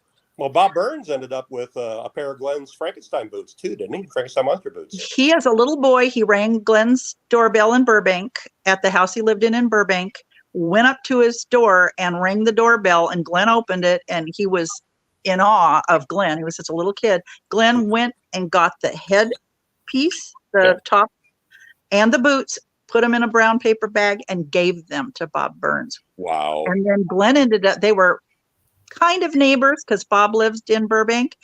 And he ended up losing that house to eminent domain to widen the street. And he bought a house in Glendale, which is connected to Burbank. So it's not, they still weren't far from each other. And Don Glut shot a horror movie in Glenn's backyard at that Glendale house. Well, I was going to say, Don got him to actually do the Frankenstein Monster. And I remember reading a story where Glenn shaved his mustache off, and then he realized that he might have needed to keep it for Gunsmoke. Oh. Yeah, that's what fake mustaches are for. But yeah, and it always cracks me up when people just won't do that, like in Batman when Cesar Romero put white paint, makeup over his. He wasn't losing that mustache because that was his that was his career. That's not the charm nowadays is watching the. I never noticed it as a kid. Now it's like it just jumps out at you. But back in the day, I didn't notice it so much as a kid. But I didn't notice it at all. Things I notice now, like how short men were. I didn't know that. I'm not going to name any names, so I'm going to be nice. But I didn't notice it until I got older, and then I'm like, oh my! Lots of things you don't notice as a child. We're just innocent then, A lot of folks don't realize John Wayne was only like 4'8". I mean, people don't know that. You want to hear a cute John Wayne story? I think I love this one. He did that beautiful tribute where he introduced Jim Arness to the Gunsmoke fans, that because he was approached to be Matt Dillon in Gunsmoke. And at that time, actors felt like going, if you're on the, if you're making movies, TV was a down step, and you can't blame them for being confused because it seemed like it was going to be. You go from the big screen to the small screen, and they were nervous about it and confused about it, didn't know how to feel about it. And I've had really great conversations with the actors like now that we have lost so many in the past year or two, but I used to do panel discussions about that where we didn't know what to do. You don't go from making movies to a TV show, but it ended up, that's what you did. And that was great. TV was a big, new, huge medium. Well, John Wayne didn't want to do, and nor should he have, in my opinion, done Gunsmoke. And he suggested Matt Dillon, and he did that little snippet clip of them introducing him. But he had a double reason for it. If you look back on Jim Arness's first movies, a lot of them are with John Wayne, and he was as tall as John Wayne. He was good looking. He was a little bit of a threat to John Wayne. So it was like, I'm going to put you in this direction and give you this great opportunity, and then you won't be competing with me for what I'm doing. And, who wouldn't do that? It turned out to be a wonderful thing for him. Oh, yeah. And it was so fun going to that set, when I was little. Oh my gosh, it was just a blast. But Jim Arness, Dan, he was the thing, right? He was the thing from another world. He was the thing, you bet. And also in the Giant Ant movie too. Mm-hmm. Plus, unfortunately, James Arness is the reason I can't watch Gunsmoke these days. Why? Well, I remember being about 8. I was about maybe 6 or 7 years old. And I remember my grandmother watched Gunsmoke all the time. And it wasn't until I was in college that I mentioned how much my grandmother loved Gunsmoke. My mom said, well, you know why she watched it, didn't you? And it's like, why? It said, well, your grandmother thought James Arness had the prettiest ass of any man she'd ever seen. Yeah, I'd have trouble watching it then, too. So I cannot watch it. I can't watch the opening now without thinking, oh my God. This is of your mother admiring his butt. Well, I can't watch the opening without thinking of my uncle, Jack. I had an uncle named Jack Hodges, and we would watch Gunsmoke every week. And when he was over, he was like Foghorn Leghorn. You guys, I hope I'm not offending anybody, but I love Bill Leff, and I love that tuna fish, Sven Tooney. I love that cartoon show. And They don't have Foghorn Leghorn cartoons, but who doesn't remember Foghorn Leghorn? He was just a big gas bag, you know, he was just everybody's Uncle Jack. And so he would say, when they canceled Gunsmoke, he said, well, it's about damn time. I'm getting so sick of looking at James Arness's ass every Monday or whenever it was on. And that stuck in my head as a kid. So there's the other side of it. Your mom was admiring it, my uncle. I think my uncle was admiring it too, and he was jealous, but that's okay. That's funny. That's okay. I'm totally straight. I love women, but I gotta admit, James Arness. He was so handsome. It was so great looking. I could see why John Wayne wanted him to go to television. You know, he was so good looking. And there's a particularly good film noir movie.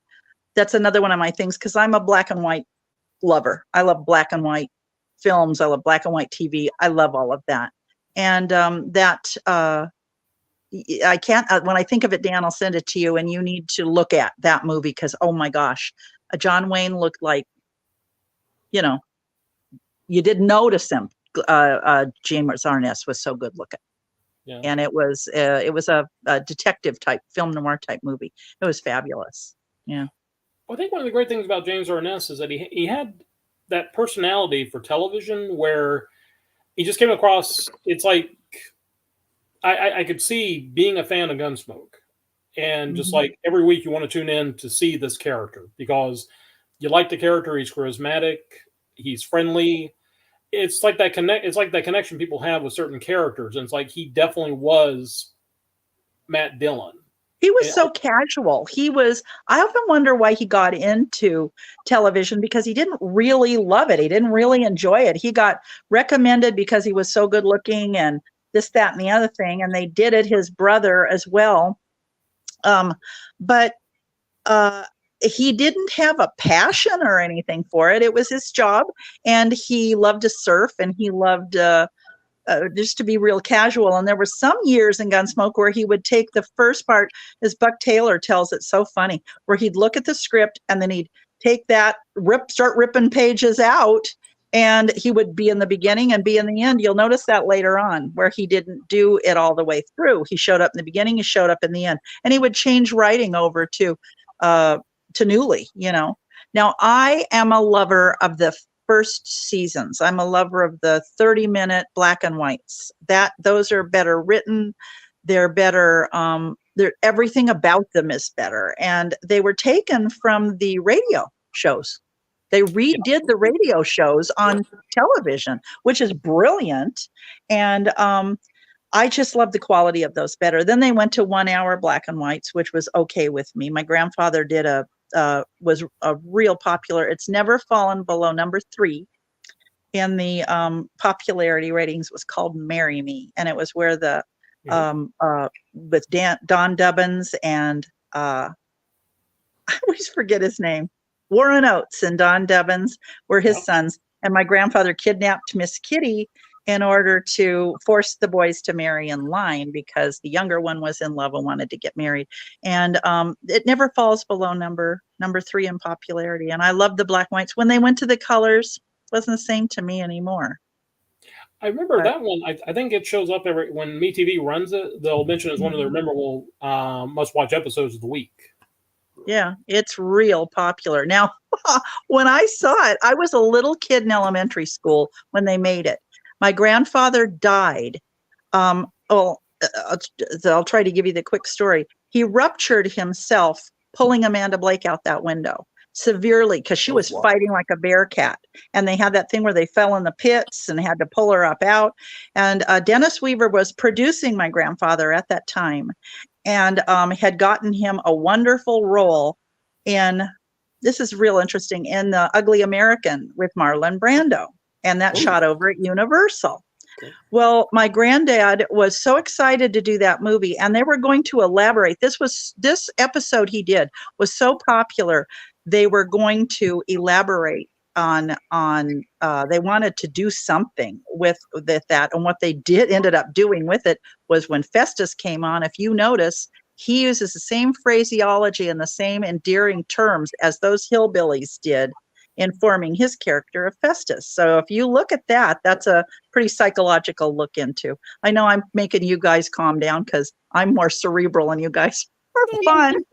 But that gives that, I love that, when I tie those two together. But my granddad ruptured himself, and he ignored it and kept working because he was on a real big roll and just had one after the other.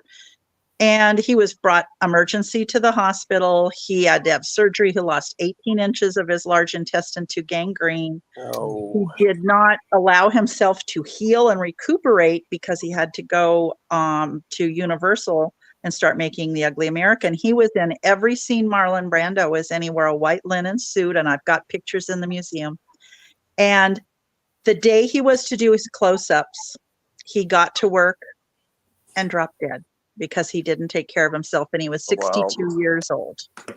So when that episode of Gunsmoke aired, and I was a little kid, when he died in the end, I got hysterical, because parents didn't tell. In 1962, parents just told kids to speak when they're spoken to and sit down.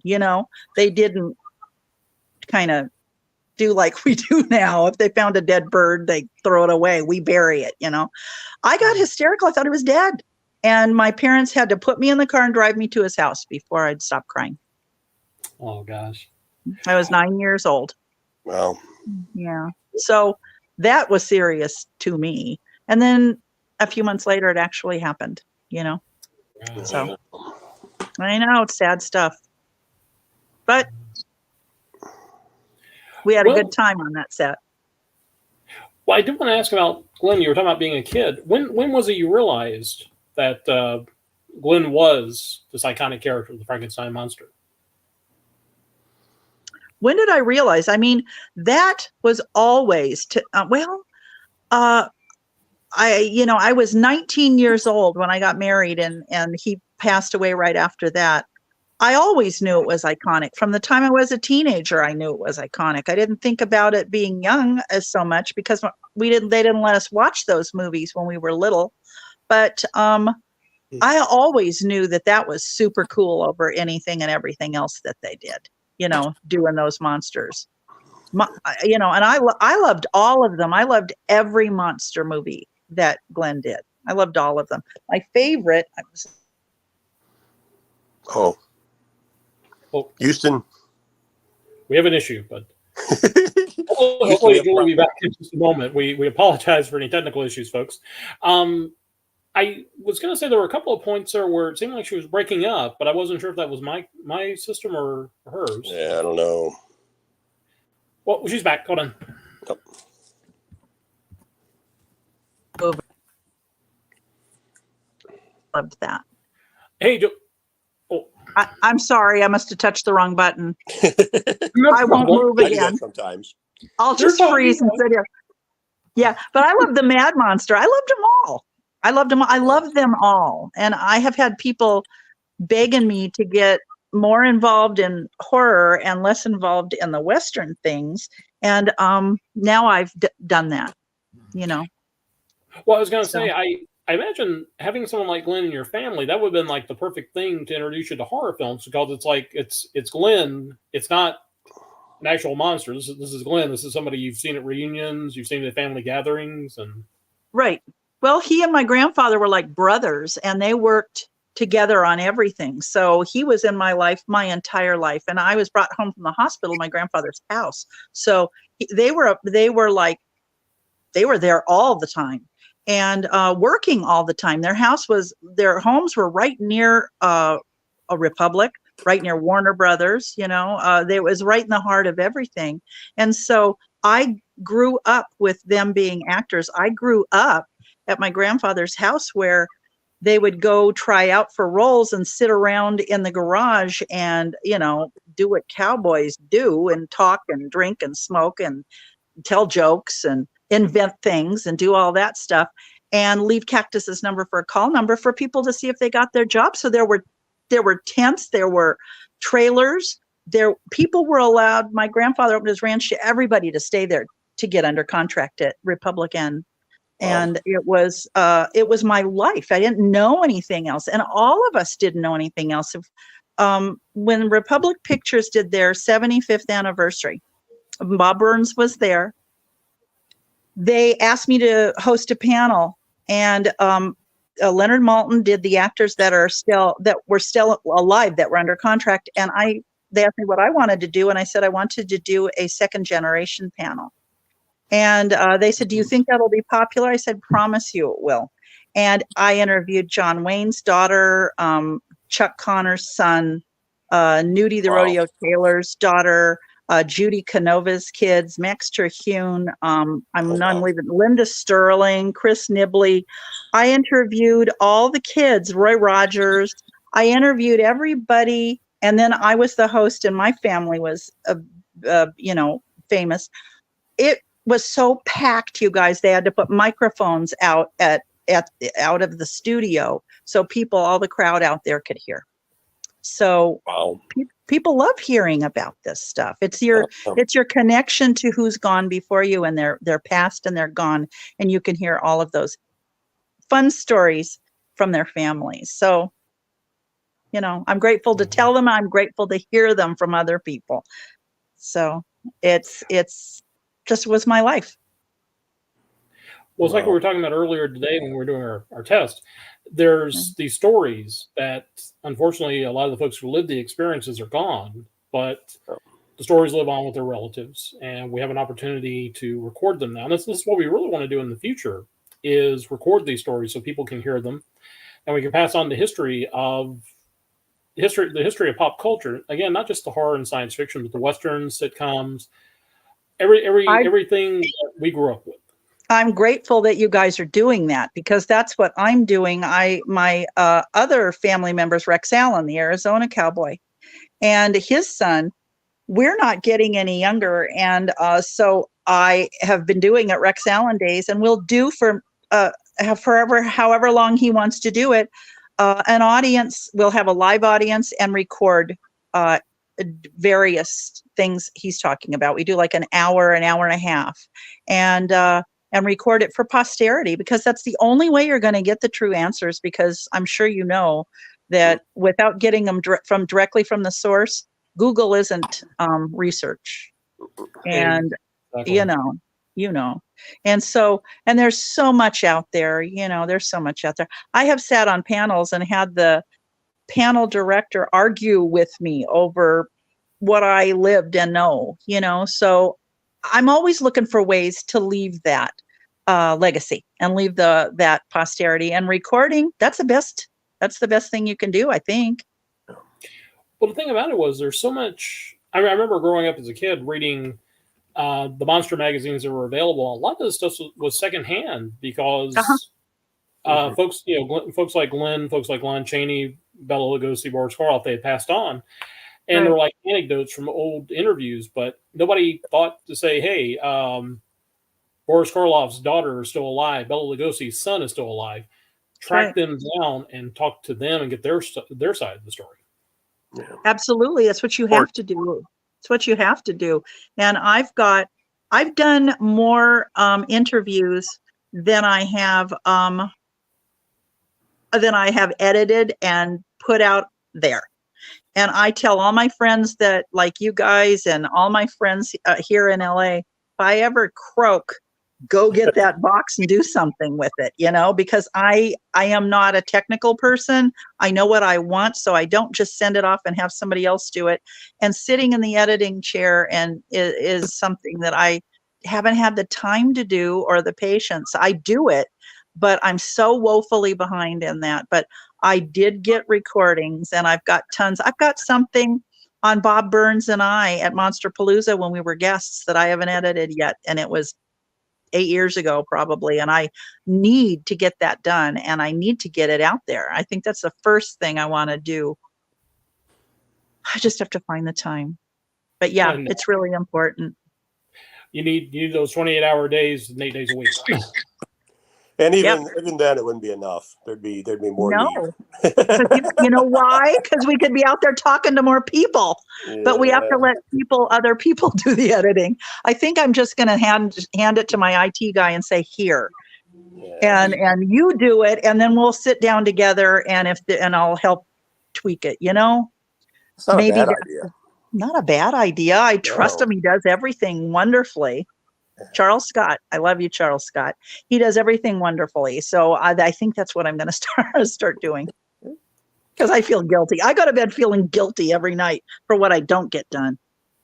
Well, the thing is, you've got so many great stories, and that's the thing. It's an embarrassment of riches to have these wonderful stories.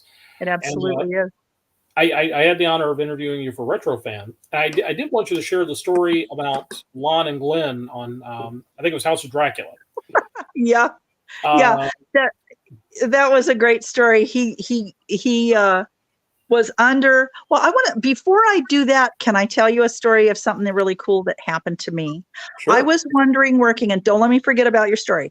I was working so hard, and I work so hard to try to keep their memories alive and keep things accurate. And I've got, not only do I have my family, but it keeps enriching and growing with finding more and more people. Like we just found out Dan White was another cousin. He's a character actor of Glenn's. It just keeps getting bigger. And I'm always working through preservation. And I sat down one day at my table with a sandwich. I think I told you this, Dan, when we were doing the magazine. Sat down and said, I wonder if they'd be proud of what I'm doing, or how they'd feel about what I'm doing. I wonder if they'd care, or think I'm wasting my time, or what. And it went through my head as I'm sitting down. I turned the TV on, and it was on Turner Classics. Now, it would never have been on Turner Classics because I was raising teenage boys at the time, and the last thing they'd be watching on TV after I went to bed would be Turner Classics. So it seemed odd to me that my first thought was, it's on Turner Classics. I wonder why. And then the next thing I see is, what movie was it where they're moving the snow away from Glenn's face, or the ice away from his face? The Frankenstein movie? You're probably... House of Frankenstein. Okay.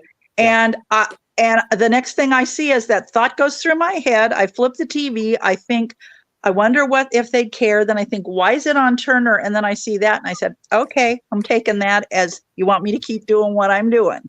So that movie, as a sign. And that movie makes me think about what you wanted me to tell. And I think it was that movie. Which movie was it that he was making with Lon Chaney? Was it House of Frankenstein? Well, it was he was in the mud for House of Frankenstein, House of Dracula, and Abbott Costello. Well, the one that he was in the mud for so long, he said he was freezing cold so bad that he couldn't even feel his extremities. He said he thought he was going to die. And he said, and Lon kept running out there and giving him hits out of his flask. And Glenn was a teetotaler. He didn't drink. And he said, oh my God, he said he couldn't even walk straight. He couldn't stand up or walk straight when he got out from there, and he was sick all the next day. But he said he kept him from freezing. I read he could barely put on his street clothes afterwards. Absolutely, yeah, because he couldn't handle. He's Cherokee, and Indians traditionally cannot drink, and Glenn was one of those. Most people in my family were like that. They're like missing an X chromosome. They're missing something that assimilates alcohol, and so he was not a good drinker. Is that the one where Onslow Stevens and Lon Chaney are walking through the cave, and they discover the Frankenstein monster holding a skeleton that's supposed to be Boris Karloff in the last movie? And it's in the quicksand, in the mud. Right, in the mud. Movie. And he's in the Frankenstein monster makeup, covered in mud in the bottom of that cave. He said he thought he was going to freeze to death. They could never get that scene right. And speaking of not getting anything right, he said Lou Costello was the funniest person he had ever dealt with. And all that stuff that you're looking at, my funniest part of that movie is when Glenn is startled and scared. That when he's startled and scared by what he sees, I have to think of what it is that he saw. But it was kind of that's what I thought it was. That's the one time the monsters. And he goes, that was hilarious to me. Isn't that the only time the monsters ever do comedy in that movie? Is when Glenn's scared by Lou? Yeah, I think it is. Yeah, I don't think there's another comedy scene for the monsters. When he was sitting on Glenn's lap, and Glenn had to just sit there and not do anything. He said it took forever before they could get that scene. And of course, Lou, the more he knew he was cutting him up, the more he was going to do it. And so he said it took them forever to get that done. So that's awesome. That is a great scene with Lou sitting in the monster's lap, and Yeah, and the stories I read, it's like nobody who actually made that movie wanted to make that movie. I think the first script was not good, and it was totally different than the script they ended up coming up with for the movie yeah. itself. It was called The Brain of Frankenstein. Yeah, And it was a totally different script. yeah, And that's what everybody read. And they I didn't think want to do the that. monsters felt like they were being made fun of. The actors, that like it was kind of going to be demeaning, and then they kind of got into it, And I don't know. I'm just glad it was made because I think it's I a great think it's movie. It's great. one of my all-time favorite movies. It's one of Dan's all-time favorite movies, and Yeah. and I got it on the wall right behind me. I don't know if you can see it or not. The poster. Yeah, I do, and I don't miss it any time that I see it. Yeah. Oh yeah. Yeah. They just had it on Svengoolie a couple weeks ago, or weekend. Yeah, they did. Weekend. Yeah, not this weekend. Last weekend. Chris Costello just wrote a book about that. And on the movie, and she asked me to come to her house next week and sign some copies for. And I said I'd be happy to do that. I think she's getting other people to do it too. And yeah, we need her on the show. I can't wait to have one. I said I can't wait to read it. We need Chris on the show. I know. I'm going to talk to her. I told Dan I'll talk to her. But she is. I've occasionally got her out to a few things. One thing she came to absolutely shocked me. And of all the things I invited her to over the years, for her to say yes to this one shocked me. I was doing it's called the Buckaroo Bookshop, and it was at Melody Ranch Studios. And I thought, it's a more of a cowboy type thing. I didn't know she'd want to go. And she had a book out. And she said yes, and she came, and I couldn't believe it because, oh my God, was she ever popular? It was like you couldn't get another person in that building. But maybe it was because it was Melody Ranch. I don't know, because when you can get into Melody Ranch, you go because it is. I've had the pleasure of doing a lot of shows there, and it's such an awesome place. It's got its own life.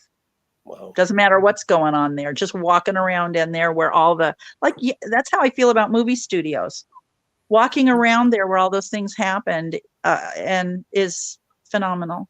And finding the graveyards of the ones that are not around anymore. Like they're taking out the Columbia Ranch right now and tearing it down to put in office buildings. And it absolutely makes me sick. It's just, wow. It just makes me sick.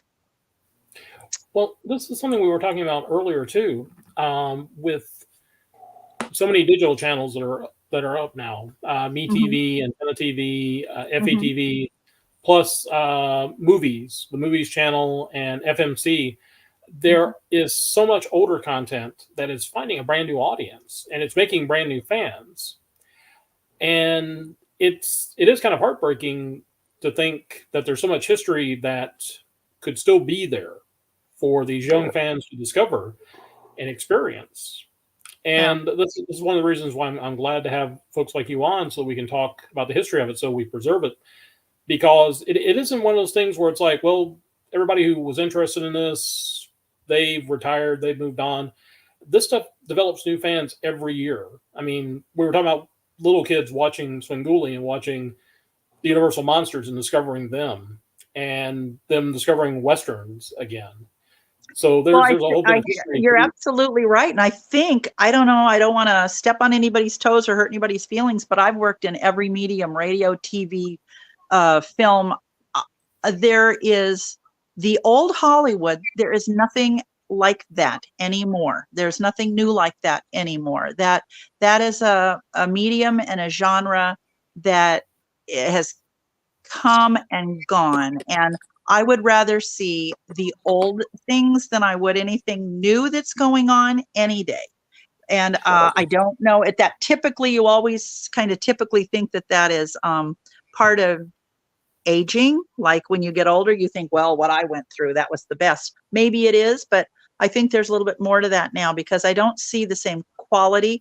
They don't shoot things the same way. They don't film things the same way.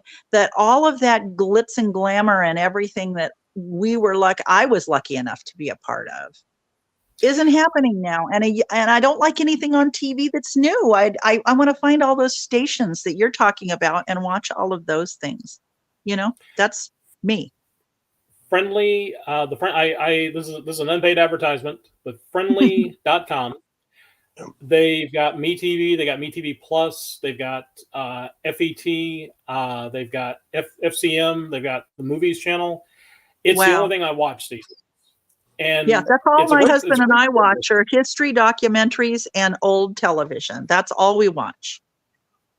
They've Yeah. got the History Channel. They got A&E, the Hallmark Channel. Basically everything I was watching on cable, but only for like $8 a month. So Wow. Yeah, Friendly's wonderful. Yeah, I've got Friendly. I record stuff on there. Never heard of it, so I'll be looking Yeah, into it. that's You where know that. MeTV and MeTV Plus are, and they play all the westerns. They got Saturday yeah, morning I'll send you a cartoons. link. I'd love that. Yeah. Thank you. I'll I'd be love happy to that. send you a link. Yeah, it's so is good. Yeah. That's Yeah. how we Well, I watch. think the part of Bully. it is too is nowadays it's like, yeah. Well, I was going to say I think part of the problem nowadays is it's like what does this celebrity think about this politician, or what do they think about this social cause? And it's like no. you. No offense, you can't get them to shut up about it, but in the past, it's it's like not there's so something. much Yeah, it's not. mystery. Yeah, absolutely, and it's not something that you should even discuss because it affects the way people feel about you and expects about what you want to, if you want to watch them. It affects how you feel. You know, it does. You're absolutely right. Yeah. And those can take you. I mean, everybody always had opinions. Everybody has always had their political opinions, but it wasn't blaring at you 24 hours a day the way that it is now. It just wasn't back then, you know? Well, it's And hard to beat so- black and white shows too, black and white television, black and white movies, like you touched on earlier. I mean, they're so artistic. Just the directors that knew what they yeah. were doing with the lighting and the shadows, and we talked about this earlier too. But it's the black and white's beautiful. Of course, my daughter and her cousins will walk by the TV and say, "Is your TV broken? Why is it black and white?" But I I'm one of those weird little kids that when it went to color, I went, "Oh, it wrecked it." What are you doing? Even the Andy Griffith Show dropped in quality when it went to color. Everything did. Everything did. And it's funny you should bring this up. We're coming around circle again. Spider Baby. Dustin is doing a version in black and white. And I'm such a huge black and white lover. And he said, okay, he's going to do black and white. And everybody went, yay. And he shot the next film that we did together in black and white. And it absolutely thrilled me. Absolutely thrilled me. What? So I can't wait to see them because I haven't seen them yet. I see the individual scenes. I don't see the movie come together until it's come together. And I'm not seeing Spider Baby till the premiere. But I do have memorabilia on it on display in the at our museum right now. We're doing. I've had an exhibit called Hats, Heads, and Hair Pieces, and because I have so many like severed heads and cool things in there, and everybody loves like that. Everybody loves it, And so right now we've got the severed head from the monster of Piedras Blancas in there. Wow. And when it premiered, 5 Academy Award winning makeup men came out to see it. And what's really fun is something nobody's talked about. I mean, you guys might have on another show, but I don't hear too many people talk about it, is preservation. Some of these pieces, like we've got now the hands from the mole people on display. We've got the feet from a monster of Piedras Blancas, which were also used in, I'm trying to think, the one with the big eye. It's the Jack Cavan collection. Whatever he made the pieces out of, they're not falling apart. They're not rotting. They're not flaking. They're not anything. And I've had makeup men like John Goodwin say, tell me what's the difference between this and that and why things. And then I've got a piece that is, I've got the pieces, prosthetic pieces from Planet of the Apes. They're falling apart, but this old stuff from the 1957 isn't. And you wonder, what did they know? How did they make this? And I've got do you guys know Ted Haynes? Yeah, heard the name. Yeah. Okay. Yeah, I've got a giant Aurora monster in the museum now on exhibit that is a model, and the box is bigger than the monster, and it's so beautiful and so cool.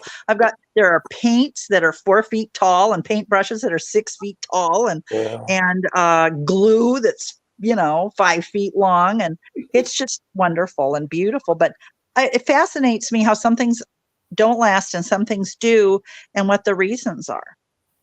And I have a mask, a latex mask that split down the back because it had to be a complete total head, and it's on my flyer. I know that Dan has seen it, and it's on my flyer, and it was Paul Breniger, who played Wishbone on Rawhide, was a character actor and all kinds of things, and he was in the 1990s version of Maverick, and he was the stagecoach driver, and he was driving, and they shot and killed him. Bad guys shot and killed him. And instead of falling off, he fell over where he's staring into the cab of the stagecoach, and Jodie Foster's screaming, and, Mel Gibson and all of them. And they couldn't let Paul Breniger do that. So they made this prosthetic face. You cannot tell that it's not Paul Breniger. You cannot tell. Wow. It is unbelievable. And I want to try to get some of these pieces maybe into Monsterpalooza or Son of Monsterpalooza and let people there see them. But it's on loan from his son. He is, and he's looking at it nose to nose, and it's the cutest picture. But it's coming apart a little. And that was in the 90s. And it's like, what did they do back then, way back then, that made things preserve better? You just wonder what the materials were, Yeah. Well, I was going to say, you were talking about preserving this history. I did want you to mention the museum and let folks know. Unfortunately, we can't make it out there, but hopefully there's viewers out there that can. And we would certainly want you to let them know where the museum is and when they can stop by, what all they can see. It's at the Van Nuys Airport, and it's 2 airplane hangars that the owner has cut through to make 2 big museum spaces. One's an event space. So if you want to hold an event there, there's not a better place to hold an event than inside there. It's everything. The party's already decorated. You just have to show up. And so it's really a great place. And it is located, I can't give the address. It's called Valley Relics Museum. And it is at the Van Nuys Airport. And the address pops off my head at the time, but you can look it up. It's also on my Julie Ann Ream Facebook page. You'll see the museum there. And it's open Saturdays and Sundays from 10 a.m. to 3 p.m. And we, like I say, host events there. And we're having one next Saturday called Trunk or Treat. And it's a car show. It's free to the public outside. And to go through the museum, it's $15. There's always beautiful, wonderful exhibits to be seen. And you'll have to go to my webpage to see the what those new things that I'm doing are, because they come up quick and I tour them through. And so check Julie Ann Ream on the Facebook page. My website is Yahoo quit supporting my software and it's frozen. It might be dead and gone and down now. I don't know, but I have to do a new one. And you know how I am about that. So I'm not looking forward to it. But so you're not going to get any information on that unless it's past information. So I am in the process of redoing that. But Valley Relics Museum, they have a website, and it is in the heart of the San Fernando Valley, and it's a wonderful time. It's a wonderful time. Well, I was going to say, we can also share the information at the Otherworldly's Facebook page. Wonderful. That'll be wonderful. Thank you. Thank you for everything you do. And thank you for your patience. I know I owe you an interview, and I was with Pamela Cavan having dinner yesterday, and I asked her if she would team up with me, and we'll both go at these questions that you gave me that concern her father and that collection. And I'll have some really extra cool pictures for you that I'm always coming through and finding more in this collection that's just fascinating. Well, again, I gave a full disclosure with Dan Gorman that I worked with him previously, and I did want to let folks know that I've had the honor of interviewing Julie for Retro Fan, and the biggest crime was my editor only gave me 2,000 words because you had so many great stories to share. And my sincere hope is that we can bring you back and have you talk with us again, because I've had a ball. Matt, I'm sure, has had a blast Oh, too. this is the greatest thing ever. You do this all the time, Dan? This is awesome. I mean, I would love to do doesn't it. get better than this. Yeah, it's great. I would And love to do it. I was going to say, if the folks that did Spider Baby want to come on, we'd be happy to help them promote the film, because I've been seeing a little bit about that, and I'm looking Oh, how forward to fun. seeing it's available. Yeah. I will talk to them. That would be wonderful. I'll talk to them. And I want you to talk to Beverly. She's just an absolutely delightful guest. She makes me laugh every time. She's got the funniest, cutest laugh. And every time she looks at me, she starts to laugh, because am I running out of time? There's one time we were at a festival together. We're like junior high school kids when we get together again. It was like we never grew up. And I was wearing a dress, a skirt, and cowboy boots. And the skirt was a short skirt. It didn't cover the boots.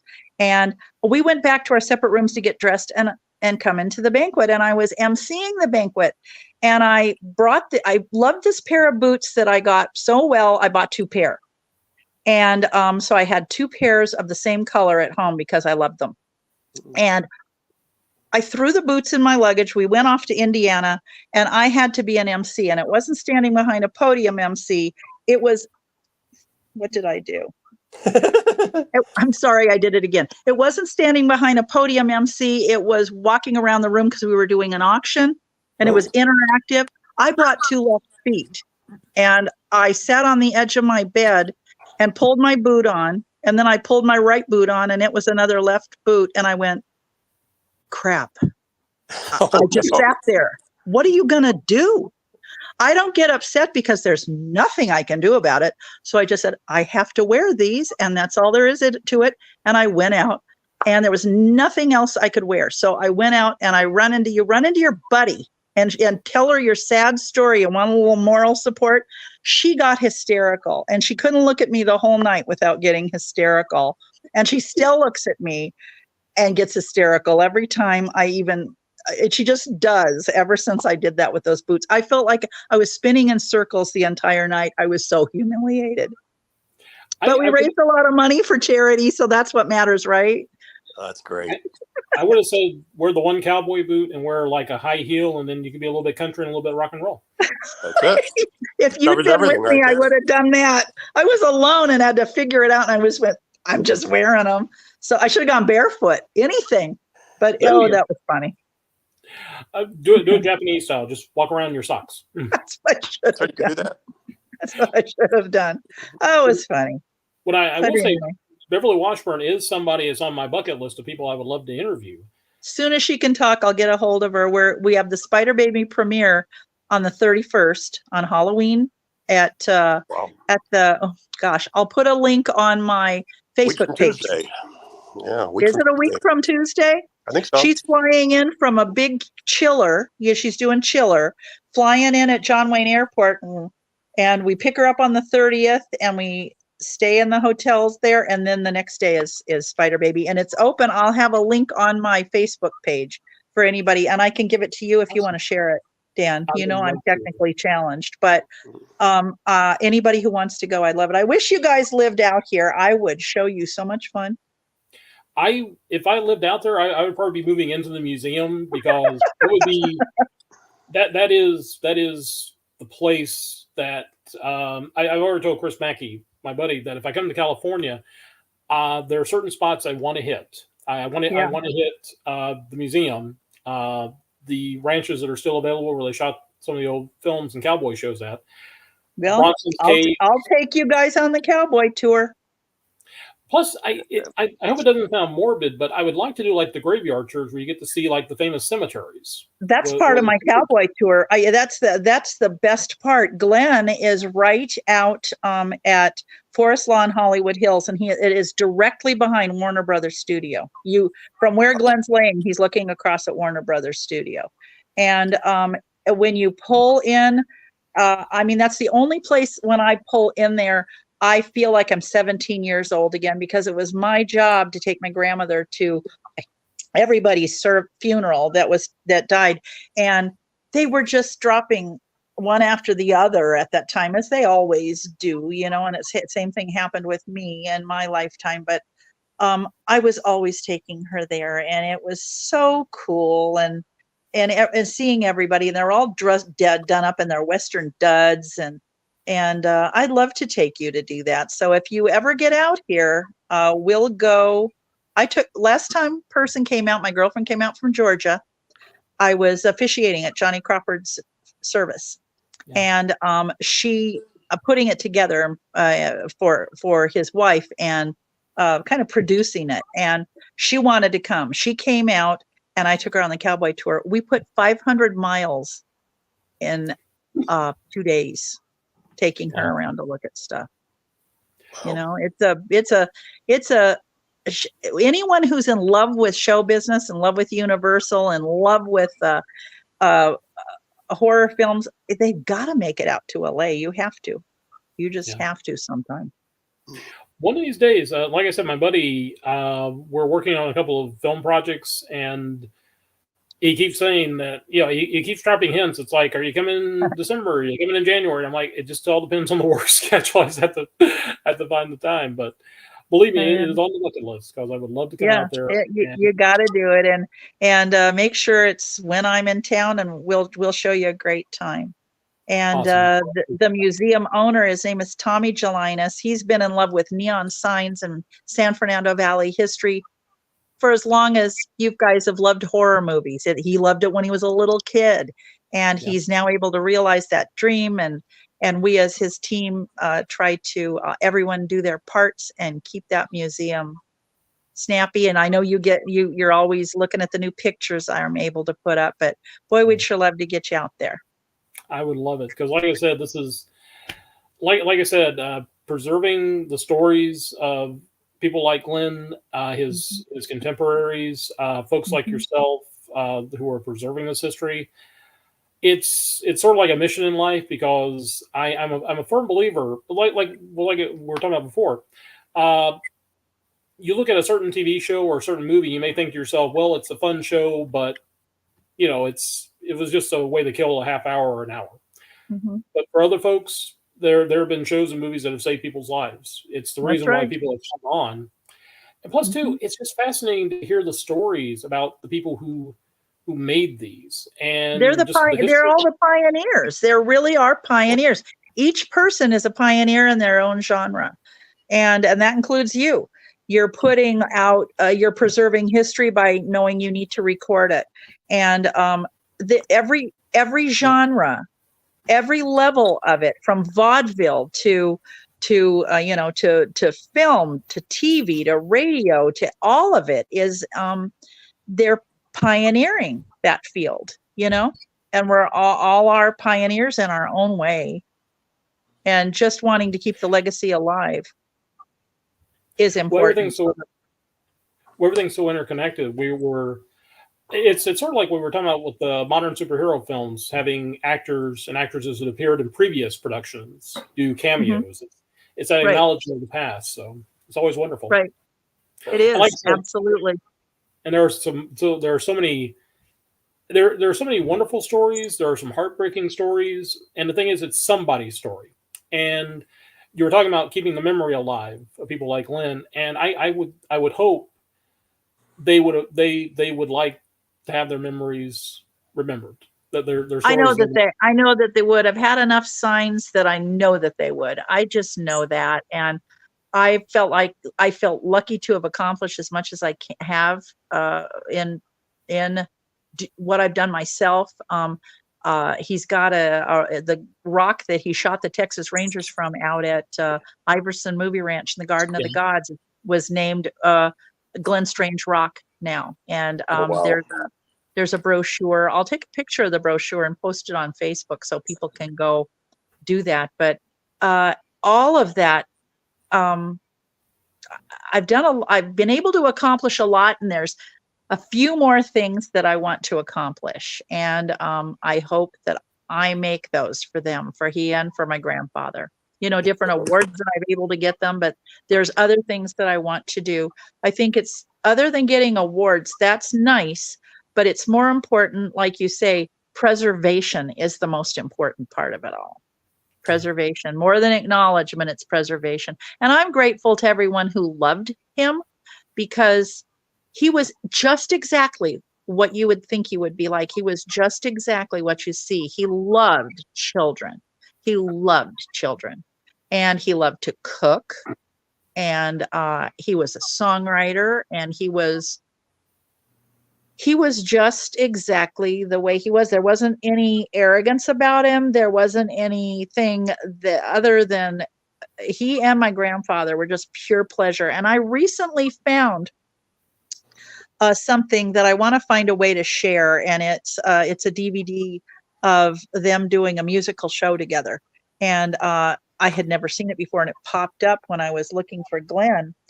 It popped up saying he was singing, and I knew if he's singing, my grandfather was the one. He was singing with my grandfather's band, or one of them, because they did all the singing cowboy stuff. But it's fabulous, and I want to find out a way, and maybe you can let me know how I can share it. Sure, we'll figure I'd it out. love to. Yeah, I'd love to. So I'll make you a disc of it, send it to you, and maybe you can do something like that with it. I don't know. I just loved it. It would be an honor. Anything I can do to help you out, you got it. Just give the word. I'm not technical. That's for sure. Well, I will say, as a fan of Glenn's, as a fan of the Universal Monsters, I am very delighted that you're keeping this history alive. And Julie, as always, it is an honor and a pleasure talking with you. And I was going to say we've gone past our time, and I don't want to keep you any longer than we already have. But I just wanted to say thank you for joining us. It's been an honor to have you as one of our first guests, and I promise you we're going to be having Julie back again, because she has got a lot more stories to tell, and I love hearing them, and I know you guys are going to love them too. This is outstanding. Thank you both for having me. It was an honor and a pleasure to work with you and the charity. It was an honor and a pleasure to be on your first show doing this, and I really appreciate it. Thank you, and I will send you the link to Friendly. Again, this is an unpaid advertisement. If you love classic television, if you love classic movies, Friendly is the best service out there you can get. It's very affordable. It is fantastic. If they want to become a sponsor, I would not argue with it. I'd be more than happy to have you guys be our sponsor. Well, you share it with me, and I'll share it around, because I'm grateful for being able to know where to look to find more of those wonderful, cool shows. Well, FCM is basically all old cowboy pictures. Gene Autry, Hopalong Cassidy. In fact, a few of Glenn's movies have shown up on there. Well, when we were just having our breakfast this morning, after I talked to you and we did the test, I saw Glenn in a movie that he hadn't been. I can't think of the name of it, but I'd never seen him in it before. And it was Kirk Douglas and everybody. And it was something I didn't know of. And all those little ways. I mean, he's always there knocking at the door. So is my grandfather, and little bitty ways that make me know they appreciate what it is that I'm doing. And just the fact that you guys feel the way that you do. I mean, those times are never going to come back again. And those were there. It's not, there'll be different stuff, but that is what it is. And have you ever been to Universal City, either one of you? No, because you never came out Not here? California, no. Yeah. Florida a few times, but not the Florida, real okay. California. Yeah. I've been to the one in Florida as well. They shut down the famous Monster Cafe. I was a little upset about that. Oh. Well, they're building awful. a new wing to the city, though. I think they're going to add something for the monsters over there. Universal is notorious for reusing its props, so hopefully they didn't get rid of those things and they'll reuse them. Yeah, hopefully. I can only imagine the stuff they'd have if it wasn't for all the fires they've had over the years. All the different warehouses that burned down. They've lost a lot of their props and a lot of their film over the years. That's terrible. That's why we've never seen the director's cut of Frankenstein Meets the Wolfman, Dan. All that went up in smoke years ago. Wow. Well, I don't know if I ever told you about the film festival I went to in Durham about 13 years ago. Didn't. We have, first of all, we have a great theater called Durham Carolina Theater in Durham. They were the last theater in North Carolina to stop running 35 millimeter prints because they became harder and harder to get. They begrudgingly very begrudgingly moved over to digital. But one of the shows I went to in 2010, they did a screening of the Buck Rogers pilot with Gil Gerard. Oh, wow. Was released in the theaters. And Last Starfighter. Oh. Which, if anybody knows me, knows Last Starfighter is like one of my all-time favorite movies. These were the only surviving 35 millimeter prints left in the vault. They would not let them go from reel to reel. They had to actually stop the projector every 10 minutes, change the reel out by hand, and put them on because they were under strict orders. Do not do anything that can destroy these films. Right. And this is probably the last. I'm honored to say I probably got to see the last time either of these were shown theatrically. Wow. And again, 35 millimeter versus digital is such a huge. You know, we were talking about Courtney Joyner earlier. He came out for the premiere of my my Hollywood horror exhibit that premiered on the 30th. It's going to be through November 5th at Valley. Well, it's going to be all through November, the whole month at Valley Relics Museum. He showed reel to reel Castle and Ken films there. Yes. We had a blast doing that, all black and white. And it was really a blast, you know. Yeah. And it got more attention. There were more people in that film area than even, of course, they went and looked at the exhibits, but it was packed, you know. It was really, they really loved it. But yeah, he does something unique every time we do something there. He's quite a collector. You should see his apartment. Oh my God, it's like a museum. Everybody, your guys' houses are probably like that too. Got a few things. You got a few things, I bet. Yeah. Do you ever watch Collector's Call? I have seen that. Yeah, I don't have anything quite like that, where the entire basement is dedicated to it. Man, there's people that really have collections like that. Yeah, I don't have anything quite like that. I got a few knickknacks. I got a much smaller version of that. But I have seen that. It's amazing. I'm like, how did they do that? Amazing. I'm actually getting ready to watch that after we're done because tonight they had a Star Wars collector on. Oh, well, you got to see that. Yes. Yes, you do. I record it, so we watch it too. Well, I love Lisa Wetchell on the show. I grew up watching her on Facts of Life. yeah, Right. Blair. Everybody says she's just adorable. I haven't met her, but Matt Weinhold, I know him, and he was he just did his collection on there, and he said she was just total fun and really great, just what you see her as she is, you know. That's always good to hear. I just remember her playing such a bad character on Facts of Life, and then that's always the case. It's always the ones who play the really bad characters in movies and television turn out to be the nicest people in real life. Yeah, and some people who play the good guys are good guys, but you know how it goes sometimes. Give me a character actor any day. A character actor any day. They're so versatile. Those are the good actors, because anybody can be themselves. And I'm not putting down anyone, but anyone can just go out there and be themselves. The character actors, they have more depth, highs, lows. They can be so many different people, you know. That just fascinates me, the character actors.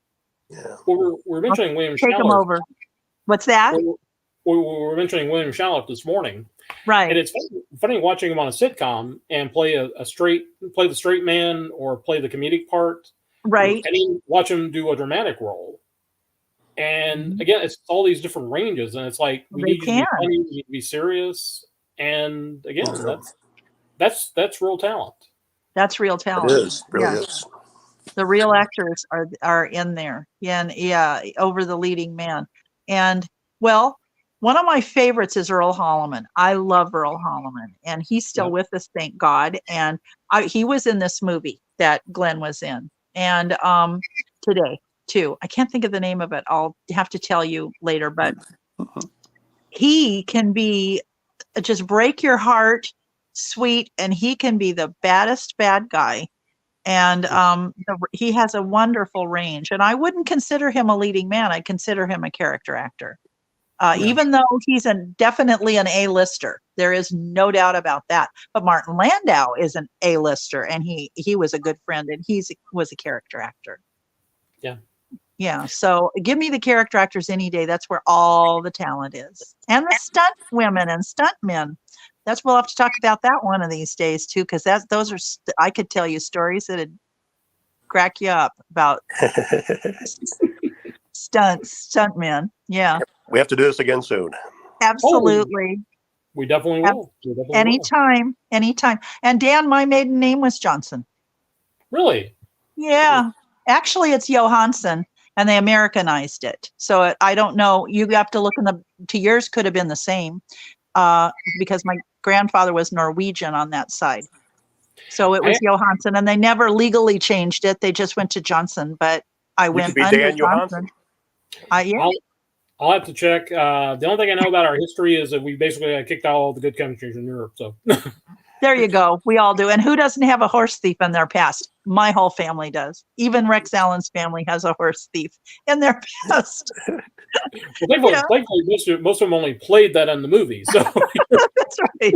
My family were all bad guys, and they were the nicest people in the world, like you said. Well, like I said, anybody would shoot the Lone Ranger. I mean, come on. I know, that was pretty bad. Well, I was one of the only people who liked the Disney version of the Lone Ranger, and I did for several reasons. I didn't like any of the controversy around it. I didn't like how much money they spent to do it. I don't like all that waste and all of that, political mumbo jumbo. Taking it out of that into being a story, I wanted the Lone Ranger I wanted the Butch Cavendish to be bad, because Glenn was a bad guy, and he definitely accomplished that. He was a bad guy. Oh, yeah. I got the story. I was befuddled by the fact that so many people didn't get that movie. I like the homage to Little Big Man with Johnny Depp and his outfit, and the way and the story that they told it. How could that not break your heart? Anyone can do anyone can do a remake identical to the one they watched. That wasn't the point of this. It was pre-Lone Ranger. It was like a prequel to the Lone Ranger, actually, because the actor, Armand Hammer, he did not get it until the end, when he said, "Hi-yo, Silver," and he kept saying, "Let the law enforcement handle it. Let them handle it." And Johnny Depp's like, "They're not going to handle it." And at the very end, he got it. At the very end, he became the Lone Ranger. And nobody got that. Yeah. So that offended me. It was like, wake up. So I wrote a publication I was working for at the time wanted me to write a big critique of it, or whatever, my opinion of it. And everybody hated it. It was just, so I did the opposite. I just elaborated on what I told you guys. And do you know how many people said, "Thank you for this. Now I'm going to go see it"? Because my ending was, think for yourself, watch it and judge for yourself. You might hate it. You might love it. You might think it was stupid, but judge for it all on your own. Just think for yourself. Don't let someone else tell you what to think. And that's what it's all about. We all have an opinion, and we need to keep our head in the game and make sure it's our opinion and not somebody else's, Well, it's an excellent point, because a lot of these movies, these high concept movies, like the three of us enjoy, they're lost on some of these critics. They just are. Some of these critics do not get it, and then they get their opinion out there, and it becomes somebody else's opinion as to whether or not they're going to see the movie or not. And it's just unfortunate. It is unfortunate, especially in today's world. We all have to do our own thinking. Well, I was going to say, I love the framing sequence with Tonto and the little boy in the Lone Ranger mask. So did I. I thought that was brilliant. I love that scene also. It actually tears me up a little bit when he sees him for the first time and goes, "Kimosabe." Yeah. Right. It's wonderful. It's wonderful. And no matter what else you think of the film, I actually enjoyed it. I thought it was really good. I loved it. And I went in there expecting to hate it, because I don't care for Johnny Depp. Mm-hmm. I didn't know who Armand Hammer was or care. I just went in there myself, listening to my peers tell me it was awful, and I figured it was going to be awful. So when I went in figuring it was going to be awful, and I appreciated so much about it. Even the horse being mythical, even it appealed to everything and everyone. And and it was very deep, I thought. And I was angry when it was over at the fact that I went in there expecting not to like it, and I didn't want anybody else to do that. I don't think that that's a thing for you to do in life ever over anything. You've got to figure out everything on your own, not just do what somebody else tells you what to think. And so that was my whole point in it, is I was so upset that I had that drummed into my head. But I really liked it. And as a matter of fact, my family got it for me for Christmas that year, because one of those movies I wanted to put in my library. Well, I was going to say, there's a great video. There's a film historian who did a great video talking about all the homages to different Westerns in the film. Mm-hmm. And he points out the various scenes that, you can tell the director really did his homework and mm-hmm. did these little scenes, these homages. And like I said, I thought, like you said, it's a learning process. This is the Lone Ranger before he becomes the Lone Ranger. Yeah, well, you figured that out. Do you know how many people didn't, that have a pen that were writing and have columns, and you're like, you're a critique, that's your job, and you didn't even get the film, like what Matt was saying. So many people don't get it.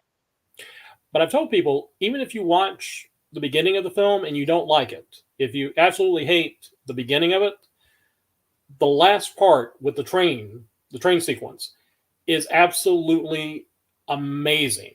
It is like one of the best executed scenes I've ever seen in my life. Everything is the action, the musical score, everything is just so perfect. Mm-hmm. It was kind of, to me, that was kind of reminiscent of Back to the Future 3. It was that kind of, they were trying to capture everybody's interest, and I thought they did a really good job at it. But I don't know. Go figure, people. Of course, you got to remember, when I got Disney Plus, the first thing I watched was that and John Carter. So there you go. And again, both of these are Disney. The biggest mistakes they've ever made is never realizing the two classics they had with these two films. That John Carter, Lone Ranger, and Rocketeer. It's like Disney just keeps putting these movies out and not knowing what to do with them. And they're absolutely brilliant. Disney isn't the old Disney that I know. So it's just not the same at all. And at all. And it's sad. A young man came to the museum one time, and he had graduated from USC, worked at USC, wants to be a filmmaker. And he said, I want to do filmmaking the old-fashioned way. I want to film it the old-fashioned way. And I'm sitting here, and when people, it's so interesting to talk to the people that come into the museum, because you can assume all day long what people think and feel, and what this generation does, and that age group does, and these people do. But until you're walking out there with them and having conversations, and I have that opportunity so often. And I said, if that's your passion, to want to go back and do things the way we used to do them, and I said, go for it. If anyone can accomplish it, you can, if you've got that passion. He said, I don't like filming movies with my telephone and doing this. I want to go back, and I want to do things the old-fashioned way. And who knows, maybe we'll see more of that happening in the future. I don't know, but there are definitely, everyone's an individual. You have to walk your own path, and you have to find your own way, and you have to do your own thinking, and it's important. As a writer, I always say everybody has their own story, and eventually you'll find your audience that wants to hear yours. That's right. That's right. And maybe they'll just happen upon it, and it'll change the way they think. Maybe having someone identify with what they're thinking. You never know if you're going to be that voice that's going to identify with what someone else wants to know. There's someone else out there that feels like they do. That validation is important too. So having these kind of talks is nothing but healthy. Exactly. I agree with you 100%. We just have to do more of these. We have to do more of them.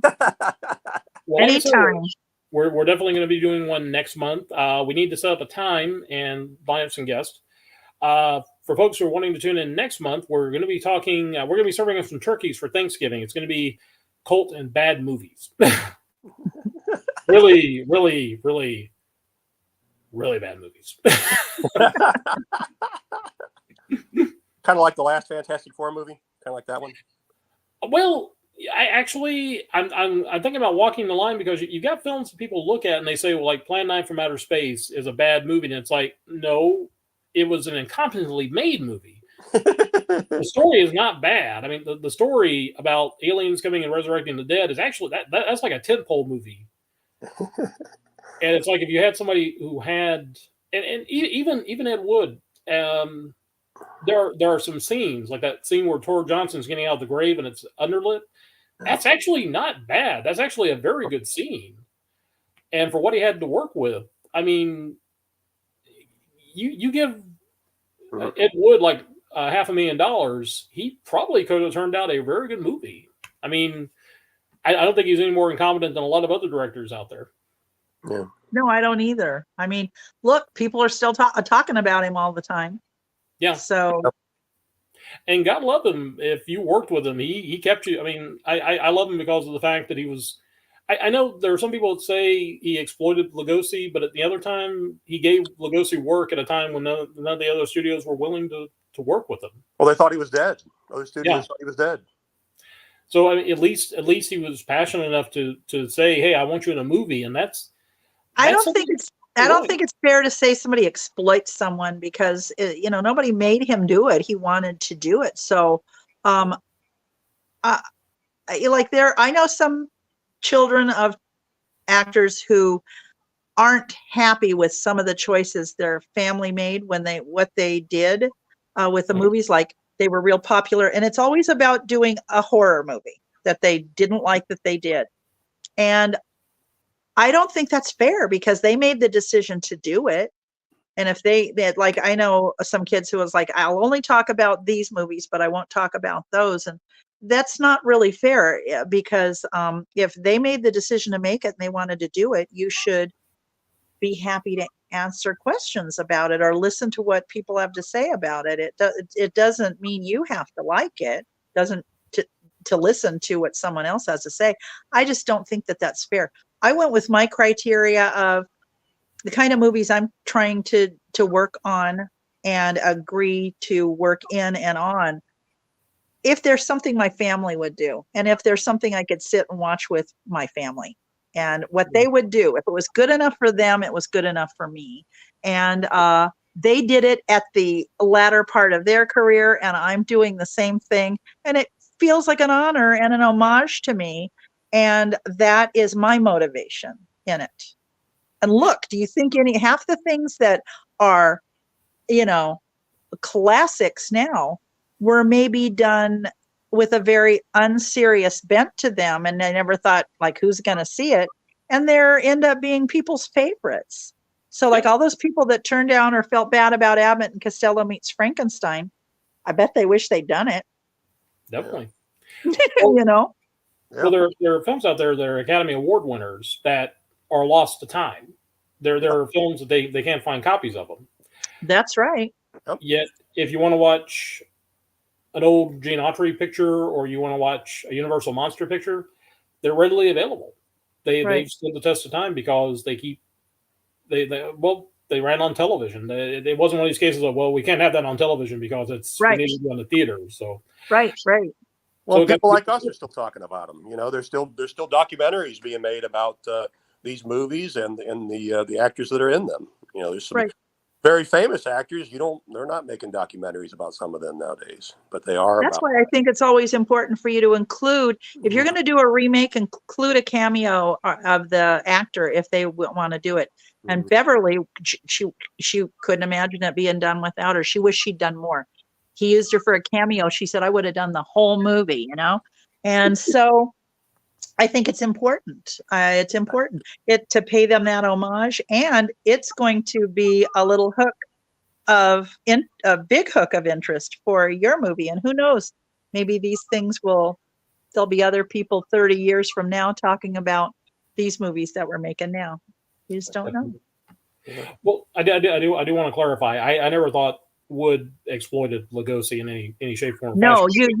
you made that clear that there were others who, yeah, I know you did not. But I do want to say, if there's any children out there that are embarrassed about the films their parents took, just remember, this is what kept a roof over your head. This is what kept the food on your table. Yeah, that's true. they're working. I mean, they're doing a job, and I know Bela didn't, from the stories I read, and I read quite a few.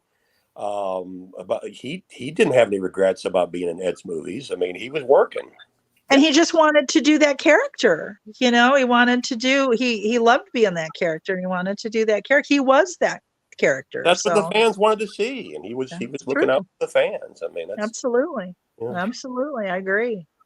I always felt bad that Lugosi didn't live just a few years longer, because he died before Famous Monsters came out and before Shock Theater was being syndicated. If he just lived to like 1960, I think he would have had a whole new career, because all these kids would have found him again. And again, in a lot of ways, this goes back to what I said before. I love the fact that there are kids today that are discovering these movies and discovering these old characters and falling in love with them the way I did. So it's a wonderful thing. That's a wonderful thing to see when I go into the museum and just sit back and watch people. I come in with a cup of coffee and I like to just stand back and watch people enjoy and just enjoy it and just watch their actions. And you do see them of all different ages, Julianne. You see them all different ages. Absolutely, you do. Absolutely, I do. And it's heartwarming because everybody says, oh, they've forgotten who's going to know who the cowboys were? When I removed the cowboys, most of the cowboy, I left Gunsmoke and there's a little bit, but I removed so much to put in these horror exhibits, and everyone loves the horror exhibits, but they're also wanting to know where the cowboy stuff is. They're in a panic that it's not going to go back in.